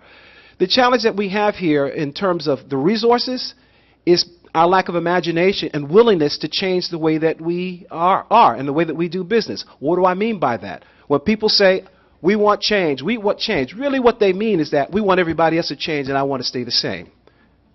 Did you hear that part? And what I'm telling you is this board had to actually change the way that it thought about what it does and how it does what it does. Because it wouldn't make me, I don't think anybody on this board would have any problem with making you all happy. Because then you could come in and tell how great and wonderful we are. And we do this for free, but you don't tell us how great and wonderful we are. Well, you do, and then you hit us over the head with your problem. And that's okay. That's human nature. Don't have a problem with that. One thing that I think we're missing an opportunity here, that you guys are now having an honest dialogue with us. Now, you have to ask yourself, what's feasible and what could we do, meaning you and all of us working together, on this sort of common goal. And I think that TNEC, beyond any other school district that I think in the 600 school districts in the state of New Jersey, have the human capital and the resource and the talent pool. But as I said earlier, we are focusing on the things that we're losing. Now, let me tell you something about myself. I come from Brownsville, Brooklyn. I don't know if many of you know about Brownsville, Brooklyn. Some people think that they're from hoods in here. You have no idea. Some people think that we have gangs in the school. You have no idea what that means. No clue whatsoever.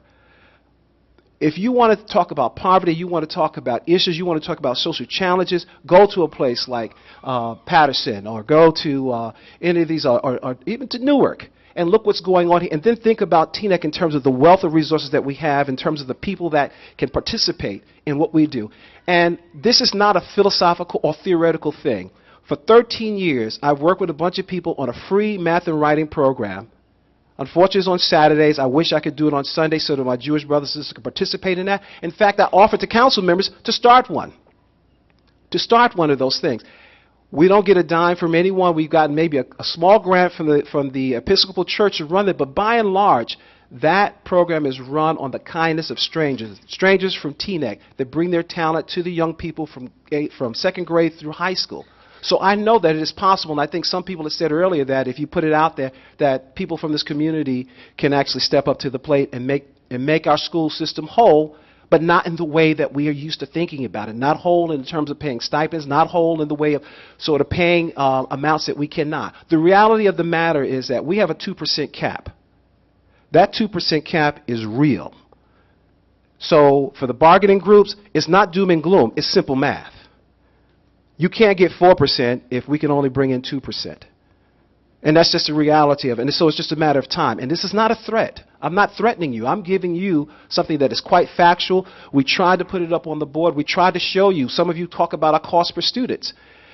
I don't know what you missed in the presentation when we talked about our special education budget, which is basically unlimited.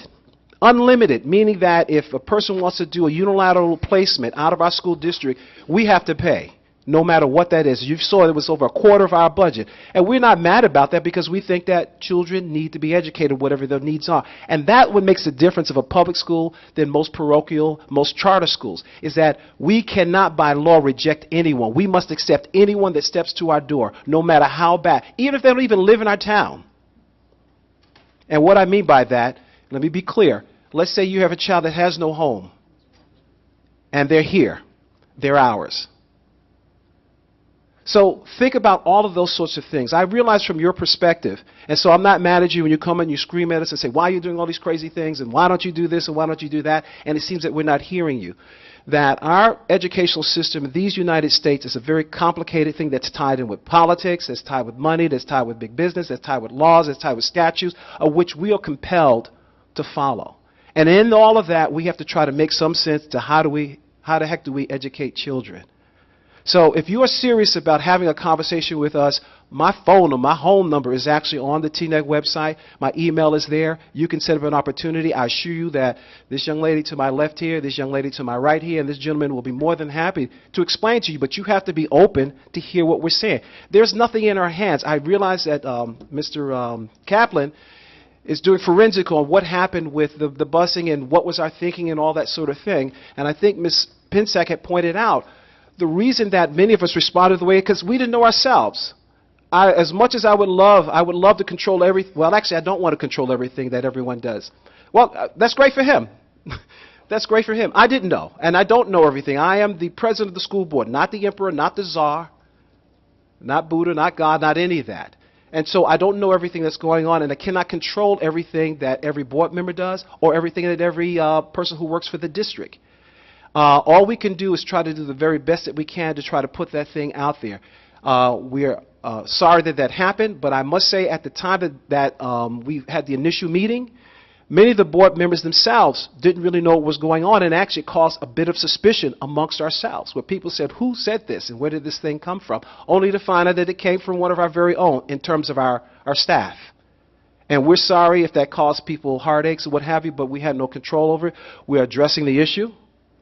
We're working on that. So I'm asking you, I mean, if you're really serious about doing something about all these challenges that are facing our school district, to really, roll up your sleeve and let's put our arms, put our minds and our hearts together to sort of work on this thing.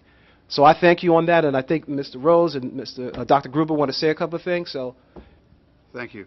I'm going to be pretty specific in my comments.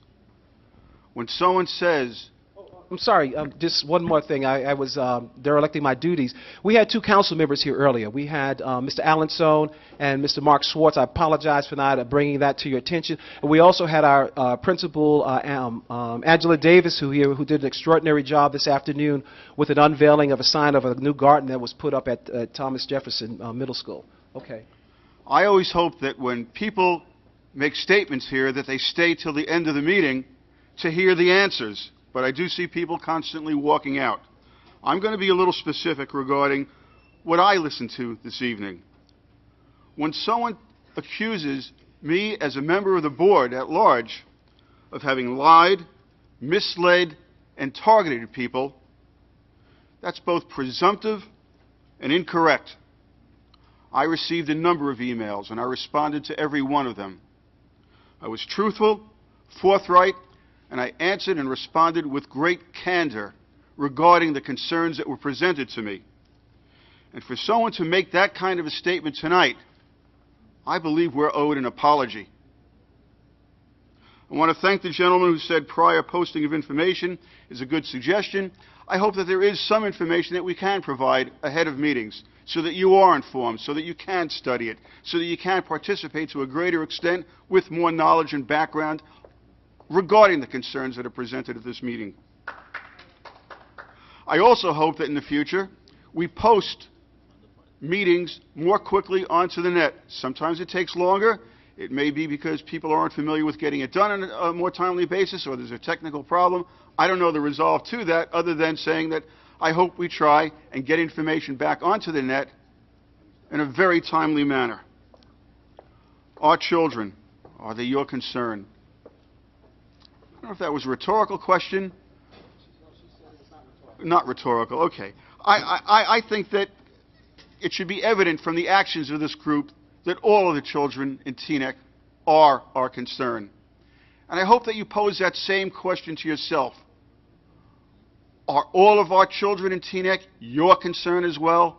I hope so, because we're a community, and we try and work together. And to make innuendo and comments and statements like that, you're right to question it, but I would hope that you provide better responses and answers of a corrective nature if you're feeling that things aren't good. When we're compared to other school districts or other school systems in terms of cost per student, as was pointed out, when $25 million of our budget goes to special needs, when $5 million, an exceptional situation, goes towards busing to non-district students, it's a substantial portion. So in a sense, apples and oranges. You're comparing a per student cost that has a completely different basis than the comparison that you're making in terms of saying, this is expensive, this one's not expensive, why? To me, the answers are pretty apparent that the why is because it's a different population. We're a magnet school for special needs students because we provide good services. I shouldn't say good services. We provide excellent services. And we should all be proud of that as a township as a whole. There are students who go to parochial schools who get services from us because it's not provided in their schools. Someone mentioned raise money from the population. Are you aware that the population in the Teaneck School District has 40% of it on free lunch? We're talking about a difficult financial situation for people's survival, and to go and ask them for additional funding in addition to the taxes that are paid is as difficult for them as it is for you, if not more so. I don't have all the answers. In terms of a vote on the budget, I'm not supporting the budget. I participated in formulating it as best as I could as a participant in the Finance Committee, as well as general discussions that go on with the board and the community. I'm not happy with it. I wish there were more of you coming to these meetings all the time so you could make suggestions. Having a bake sale is not going to make it. We don't raise funds that way. We raise it from taxes. So when you say go out to the community and have them support special situations, I'd rather see a cut to extracurricular activities because they're not part of the curriculum. They're extracurricular. That's not supported by the majority of the board, and I have to accede to that thought.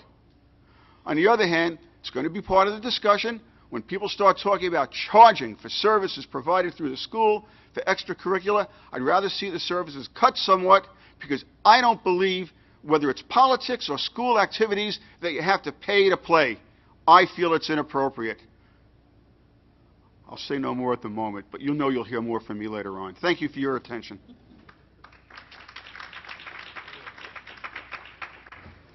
Yeah, I'd like to mention that, we're all here as volunteers. I would say that the Board of Ed is really apolitical, and I've been here 3 years, and people are committed, to the students within the town. Saying that, I got about 6 or 7 different points I want to make, to various audiences in the room. One is the comment that there was no salary increase for 2 years. That was by choice. There was no negotiations going on or minimal negotiations. And so that was a choice that was made, and the end result was the time passed by and you got a 0. Point number 2 is in terms of healthcare professionals. I'm a healthcare professional, so I could comment on that one. been a healthcare professional for 30 years. You can negotiate with providers. And so either you opt in or opt out of the state system. And we could do better because there is no relationship between cost and quality, in healthcare. And I'll be glad to talk to you about that and see how other people save money and have more money in their own pocket as well. And I think it's very doable. In terms of the busing, and again, the story as far as I know is that it was a rogue email. And we were shocked when we came to the meeting and internally back there, some of us are quite upset about the whole thing. And we found out when you found out in that regard. It was terribly inappropriate. I was having some comments with various folks to kind of tone it down a little bit, outside of this room. It's not happening this year. The safety concerns are the most important concerns, and I want to reiterate that. And the other thing to recognize is that there is disagreement. We all respect each other on this board, but, a couple of people thought, let's take a close look at it, not necessarily recognizing the ramifications. I wasn't part of that, by the way. And the net result is, you saw what happened here, is there's no cut to busing. And they found the 71,000, and they found some other alternatives. And so the question is, what happens from here going forward, right? Because I think you all recognize it's tough. And the suggestion about sitting down is a good idea. And so that's very arrangeable. I could help with that. Artie's certainly, and Barbara are available in that regard. And let's start the dialogue. And are there things we could do in collaboration, both financially and non-financially, across the community? And I support that. I'm going to say something that may surprise you here, but I actually applaud what Gerald Henry said when he talked about his voice of reason. And so I'd love to translate that, because the issue here is it's all about dollars. The Board of Ed is really willing to compromise. And I tell you, I came around when it came to the night custodians and how loyal we were. It was $1 million on the table. The board said, you know what, we know you're overcompensated compared to market, but we'll eat $500,000 of that if you eat $500,000 of that. And they never came back to us. The union leadership never passed the message on, and the net result is they were outsourced. So we're willing to compromise in that regard. And I think it's a really sad day for Teaneck. I think there's some excellent paraprofessionals, especially those in this room. I'd love to be able to save their jobs. But here's the problem. It's an all or none approach. Again, these are either union rules or however you want to do it. I'm big on pay for performance. But maybe there is a way, and maybe, Gerald, maybe there is a voice of reason, and maybe among 600 employees you could find some money and save some of those paraprofessionals, especially the best of them who've kind of really put out for Teaneck over the long term. I think that's a very workable situation, and you could run the math in that regard. Last, and again, it's up to the Finance Committee and everybody to kind of work that out, but again, it's called give back and shared sacrifice, and this is for your own people, and you make that decision. And that's the problem going forward. In terms of the cap at 2% in negotiations, I just want to emphasize healthcare this year for the TTEA is costing us 1.6%. It's a 1.6% raise based on an 11% increase. The guys in New Jersey are among the worst I've ever seen, and I do this for 30 years. In the state of Minnesota, the range is 2 to 9% for the increase, 2 for those who have managed health care plans, 9% for those who don't. You guys get 11%. Next year, you're going to 15. Okay, and think about what it cost us, which means it's going to be very little money for anybody. And then lastly, I just want to have a comment on the cost per student. It is 28% higher, but the way I think about it is there are controllable factors and there are non-controllable factors. And this is a debate that, we don't always agree, or we agree to disagree, at least on a respectful basis. And so part of this is we have 21% special ed. The average in New Jersey is 14%. We may look at and say, well, what are the criteria for special ed? Are we a little loose in that regard? But there is demand for services, and we provide that, and it's disproportionate. The key to this is 70% of our budget is salaries and benefits, and there's no way around that. And so the contracts we have are partially historical. We are where we are, and the question is, where do we go from here? We see what happened in Detroit and Rhode Island and California, and Chicago is another disaster. And so it's really a question for the board going forward is, where do we go from here? And again, this is a negotiation. It's not necessarily a fiat.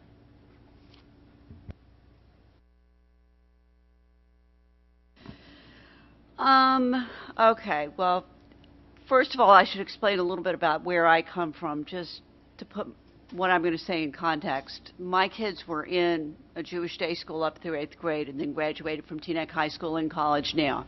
So I've had them on those buses.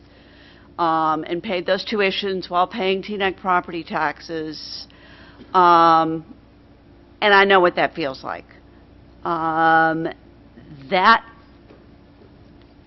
being said, I think there's a couple of things that need to be explained here. First of all, when the first meeting, whatever the date was in March, when the busing was first brought up and the room was filled to bulging, the first I heard, as a sitting board member, that busing cuts were one of the things under consideration was the day before when people were calling me saying, oh my goodness, I saw on this and that and the other Facebook post that this is going on. You guys are going to get mobbed tomorrow night.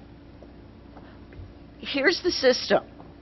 The Finance Committee had met. They were trying to figure out how to balance this budget. They were looking at every possible thing that they could cut to balance the budget. One of those things was, yes, consolidating non-public busing stops.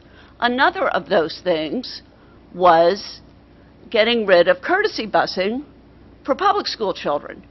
That means, let's translate what that means. That means you've got kids in second grade potentially having to cross Teaneck Road to get to school. So that's a huge safety concern also. They're all safety concerns when you talk about busing. So to answer Ms. Sammett's question, absolutely. Every student in this town I consider to be our student. I want to be quite honest with that. But I really personally resent having a group of people come and say, how dare you even have a conversation about something? When you have a conversation about this, you're attacking our people. First of all, I'm one of you. But second of all,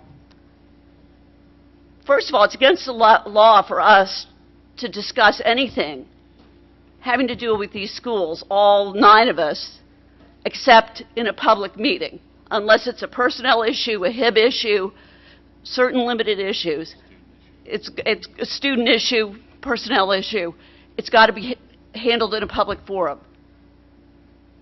And so how could you sit there and say to us, well, if you even talk about this, you're attacking our community? No, all we did was talk about it. It was brought up to the board. The board decided not to do it. Some members of the board still think we should have been doing it, and that's how it worked out. It's not going to happen. But to say that even by discussing it, somehow we're disrespecting a group of students, I think is very, very disrespectful and very, very unfair, and I want to be absolutely upfront about that. Let me talk a little bit about the cost per student issue. Other people have alluded to it, but I'll jump in there too. Cost per student in a non-public school, whether it be a religious one or not, is basically cost to maintain your building, cost to pay your teachers. Those are your costs. You know, your revenues are what you charge for tuition. It's pretty straightforward. We have other stuff thrown in that just gets thrown into the calculation. And I don't want to demonize anybody. I'm just trying to bring the reality out there. Busing, courtesy busing for public as well as the non-public busing, that's one of them. Special ed. And the last thing I would ever want to have anybody think I'm doing is saying, well, somehow we shouldn't offer special ed services. These are students who are least able to advocate for themselves. So absolutely those services have to be offered. They have to be protected. But some of them are extremely costly. And I know one gentleman said, well, I send my children to a religious day school that does have special ed kids. To the best of my knowledge, the more extreme cases don't end up in those schools. I could be wrong. I don't know about every single one of those schools. But for the most part, I think I'm right in that. We also have English language learners that need extra attention, extra care, being pulled out to resource rooms, whatever. We fund the charter schools, our students that go to charter schools, and I don't want to demonize here either, but the fact is our teachers are unionized. Somebody said, what if you just cap the teachers' salaries to start controlling your costs? We can't. We have a contract that we have to honor and should honor. I mean, that's how that system works. So you really cannot go comparing the cost per student to a private school. Others have talked about comparing to other districts. We do have a large proportion special ed, and we do have 40% of our students are free or reduced lunch, which I don't think a lot of people really understand what, you know, that adds to your cost too, to educate those students. That's basically it. Thank you. Thank you all for coming out. I do think it's important to have a dialogue. Sarah said a lot of the things that I was planning to say in terms of we do have a significantly higher than the average special ed budget. A lot of that is historical in nature. Teaneck has certainly from long era. I lived in this town and I've lived here for 25 years now. Teaneck has had a long-standing commitment to to the education of special needs students, and as a result of that, the town has been and continues to be a magnet for special ed students. I have no problem with that. In fact, first of all, it's required by law. Second of all, as several people up here have said, it is something that we do for our neediest students. Having said that, it is a significant cost. We have students, and this is public record, so I'm not revealing anything. We have students single students that cost over $150,000 a year. That's because of what their needs are. I guarantee you that private schools are not going to take on that expense. We have to, as Dr. Walzer said earlier. We are required to do that by law. To Ms. Fine, who I was one of the people that responded to multiple emails. I understand that your opinion that basically it looks like we're at best dissembling or at worst incompetent in terms of the whole issue about the busing emails that went back and forth. I can't really help that. I can only tell you what I know, and that was that we had not really had discussions about those particular issues. Let me also tell you a little bit about how boards of education work, because it is different from much of the rest of boards. We are not here to run the schools. In fact, we are specifically prohibited by law from running the schools. We are here to ensure that the schools are properly run. We can argue about whether we are doing that job or not. That's a discussion for another time. But the fact of the matter is that we're not the administrators. We're not allowed to be the administrators. And so as a result of that, excuse me, we don't necessarily have every piece of information. And sometimes things happen that, quite frankly, shouldn't happen, such as, in my opinion anyway, the email that went out that started the whole furor that came about March 11th. And, you know, I found out about that email, Ms. Fine, when you sent it to me. That's when I knew about it. So, you know, I can't tell you, I can't really comment on something that I didn't know about prior to that. As somebody else said here, steps are being taken to deal with that whole issue. That's where we are. I'm not going to repeat what David just said, but I did want to raise the points again that we don't as Board of Ed members, we don't run the schools. We're not in there overseeing the day-to-day operation. That's the responsibility of the superintendent and other administrators. We set policy, we establish a budget, we hire and evaluate the superintendent, and we may work on some legislative and other items. But that's what our role is. And unfortunately, some people don't understand that. We're not trying to micromanage the school district. And so I think when you approach us, we try to fulfill our responsibilities as best we can. We don't have dialogues amongst ourselves in private.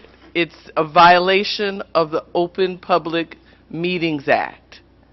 So if you send, Ms. Fine, if you send an email, and I'm not saying you did, but I have had people send an email to everybody on the board. We cannot respond as a body. And our president, our board president, is an official spokesperson for the board, so most of our comments go through him. That's not to say that we don't have our own opinions. And they do. And I just would like to say that, again, it's not an unusual situation that something is going on internally within the school district that the board members are not aware of. It's not unusual. And I think I would hope that when you leave this evening, you have a good understanding of what we do. And as far as safety is concerned, I will repeat that again. We would never consider any options. All of us are parents, grandparents, neighbors of students, parents of students, and safety is paramount. I mean, you just have to ask yourself that.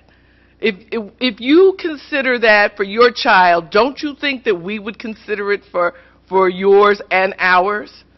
So to sit up here and say that we would deliberately consider something that would put children in danger is just foolish. So I just want to make sure, I know I've said this before, but I just want to make sure you understand that. And we're all reasonable adults, and we try to approach things with reason. And that's about it. Can we make a non-related comment when we're done? I think we're wearing out our audience here. They're falling out on us. I think we beat this horse into the ground, but go ahead. Thank you. I just want to mention to the board as well as to the community that this high school was a site last week of the Yom HaShoah annual Holocaust commemoration. I've had the privilege of attending that commemoration for quite a few years now. I also had the privilege of going to the pre-reception to the meeting and speaking with a number of people who are survivors. Each year I get the keynote speakers to sign the program, and I present it for our Holocaust Library, which is a very significant collection of literature. And just one small note regarding that. I spoke to Howard and Nancy Kleinberg, and I was pleased with Howard because we each knew each other's name immediately after we mentioned it, and we were able to remember it, having the same name. At any rate, there was a point in time where a person who he apparently knew came up to him and spoke with him for a few moments and mentioned that, I could just tweak your cheeks, as she backed away from him. And my response was immediate, and I said to her, don't just say it, do it. And she did. These are he's over 90 years old, and his wife is almost as old, and they were vibrant, well-spoken, knowledgeable, informative, educational people, and it wasn't just a commemoration, it was an education. I wish more people were there. And there were a significant number of people there. Thank you. Okay, we're going to have our Vice President, Devon Rice, close us out on this. All right, so try not to reiterate anything else that has already been said, but I just wanted to thank Sarah for mentioning courtesy busing, because in all this conversation there was a lot of talk about the private school, the non-publics, without mention of the fact that our own non-courtesy public school students would be without busing, not to mention that the non-publics were just simply consolidated. So thank you, Sarah, for bringing that matter to our attention. The other part is that these meetings are often very interesting because I always talk about the WIFM, what's in it for me. We're here year in, year out, day in, day out, month in, month out, into having discussions about all the things that concern the public school education. And was a speaker that talked about all the blueberries. You don't have the right to be able to pick and choose which kids that you want to attend your schools, just the best and brightest, only those without challenges, only ones that perhaps like fish, or what was the other analogy, or chicken nuggets.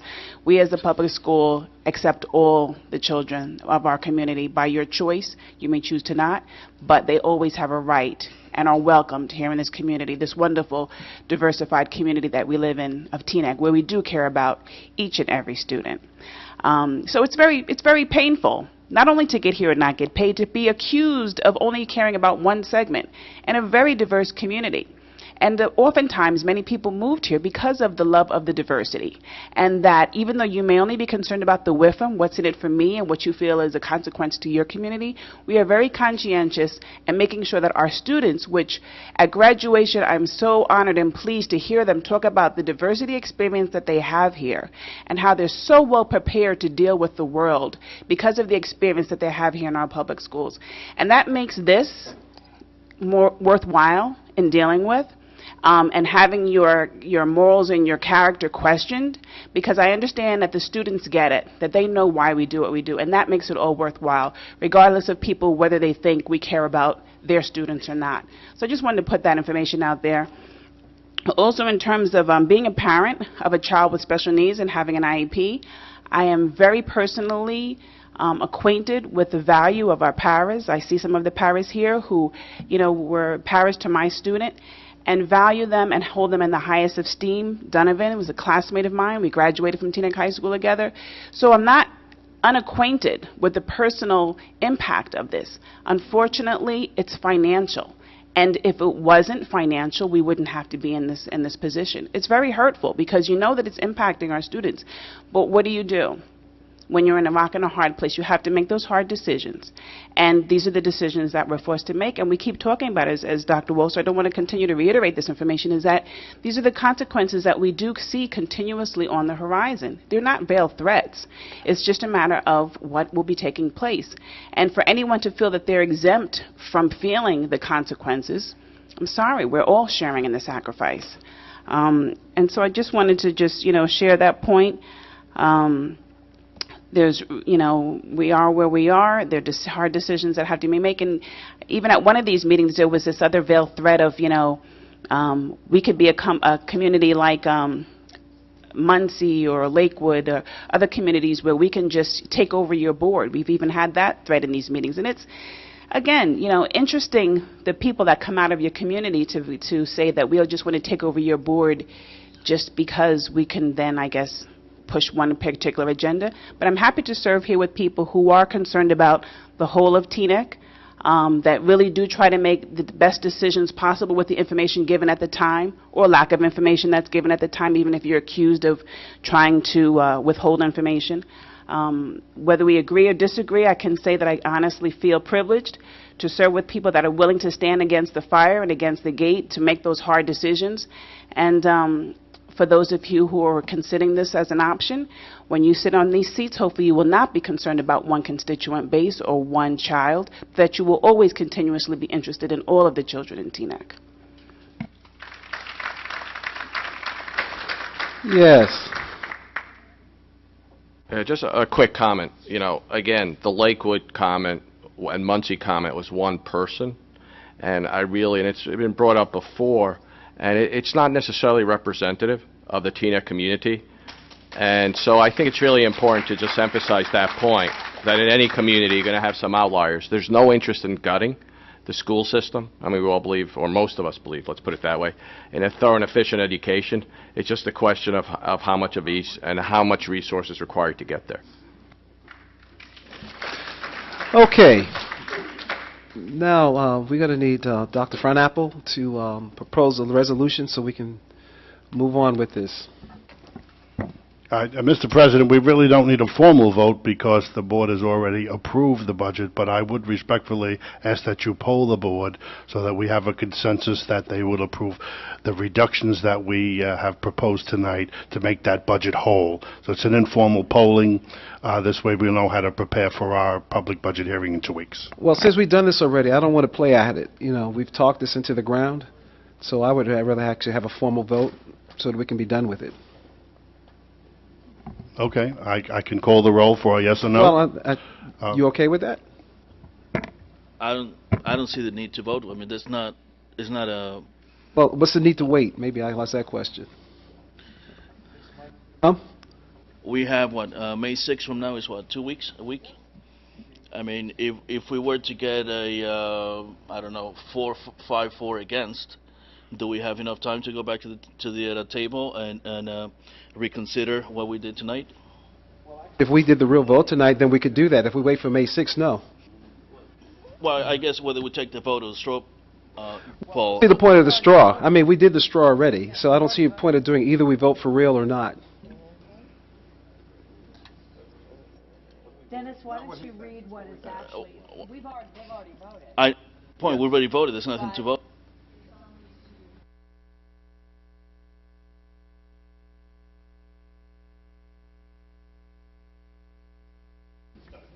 Okay, I'll entertain that. Let's do that. Okay. All right, we'll do it. All right, so shall I just call an informal polling, yes or no? We're going to do it. Okay. Okay, that's what I'm going to do. Wait, David. I just want to understand the question. The question is not the 4.25. The question is the reductions? Is that correct? That's correct. Okay. Right. Okay. Thanks for that clarification. Okay, we good? Everybody good? Okay. I'm just going to call the roll for a yes or no. Yes. Yes. Yes. Yes. No. Yes. Yes. Yes. Thank you, board members. Do we have any reports here? We did a HIB. Oh, I'm sorry. Right. I'm sorry. We need a motion then. Thank you. I move to accept the superintendent's HIB report. Second. All in favor? Aye. Okay. Do we need any reports or anything like that? What was that? What? Say it. I don't know. She said Bergen. No, I heard her. Say it. May 2nd. Sebastian Rodriguez and I will be receiving a certificate and plaque from the Bergen County School Boards Association. I am receiving my certification as a master board member, having completed the required courses in various areas of school board management, as well as Sebastian. May 5th. May 5th. Any other major issues that we need to put on the table? Well, ladies and gentlemen, we're about to wrap this up. We thank you all for being here. We really appreciate it and your patience with listening to all our jabbering, but we do care. May I get a motion? Move to adjourn. Second. All in favor? Aye. See you at the next show.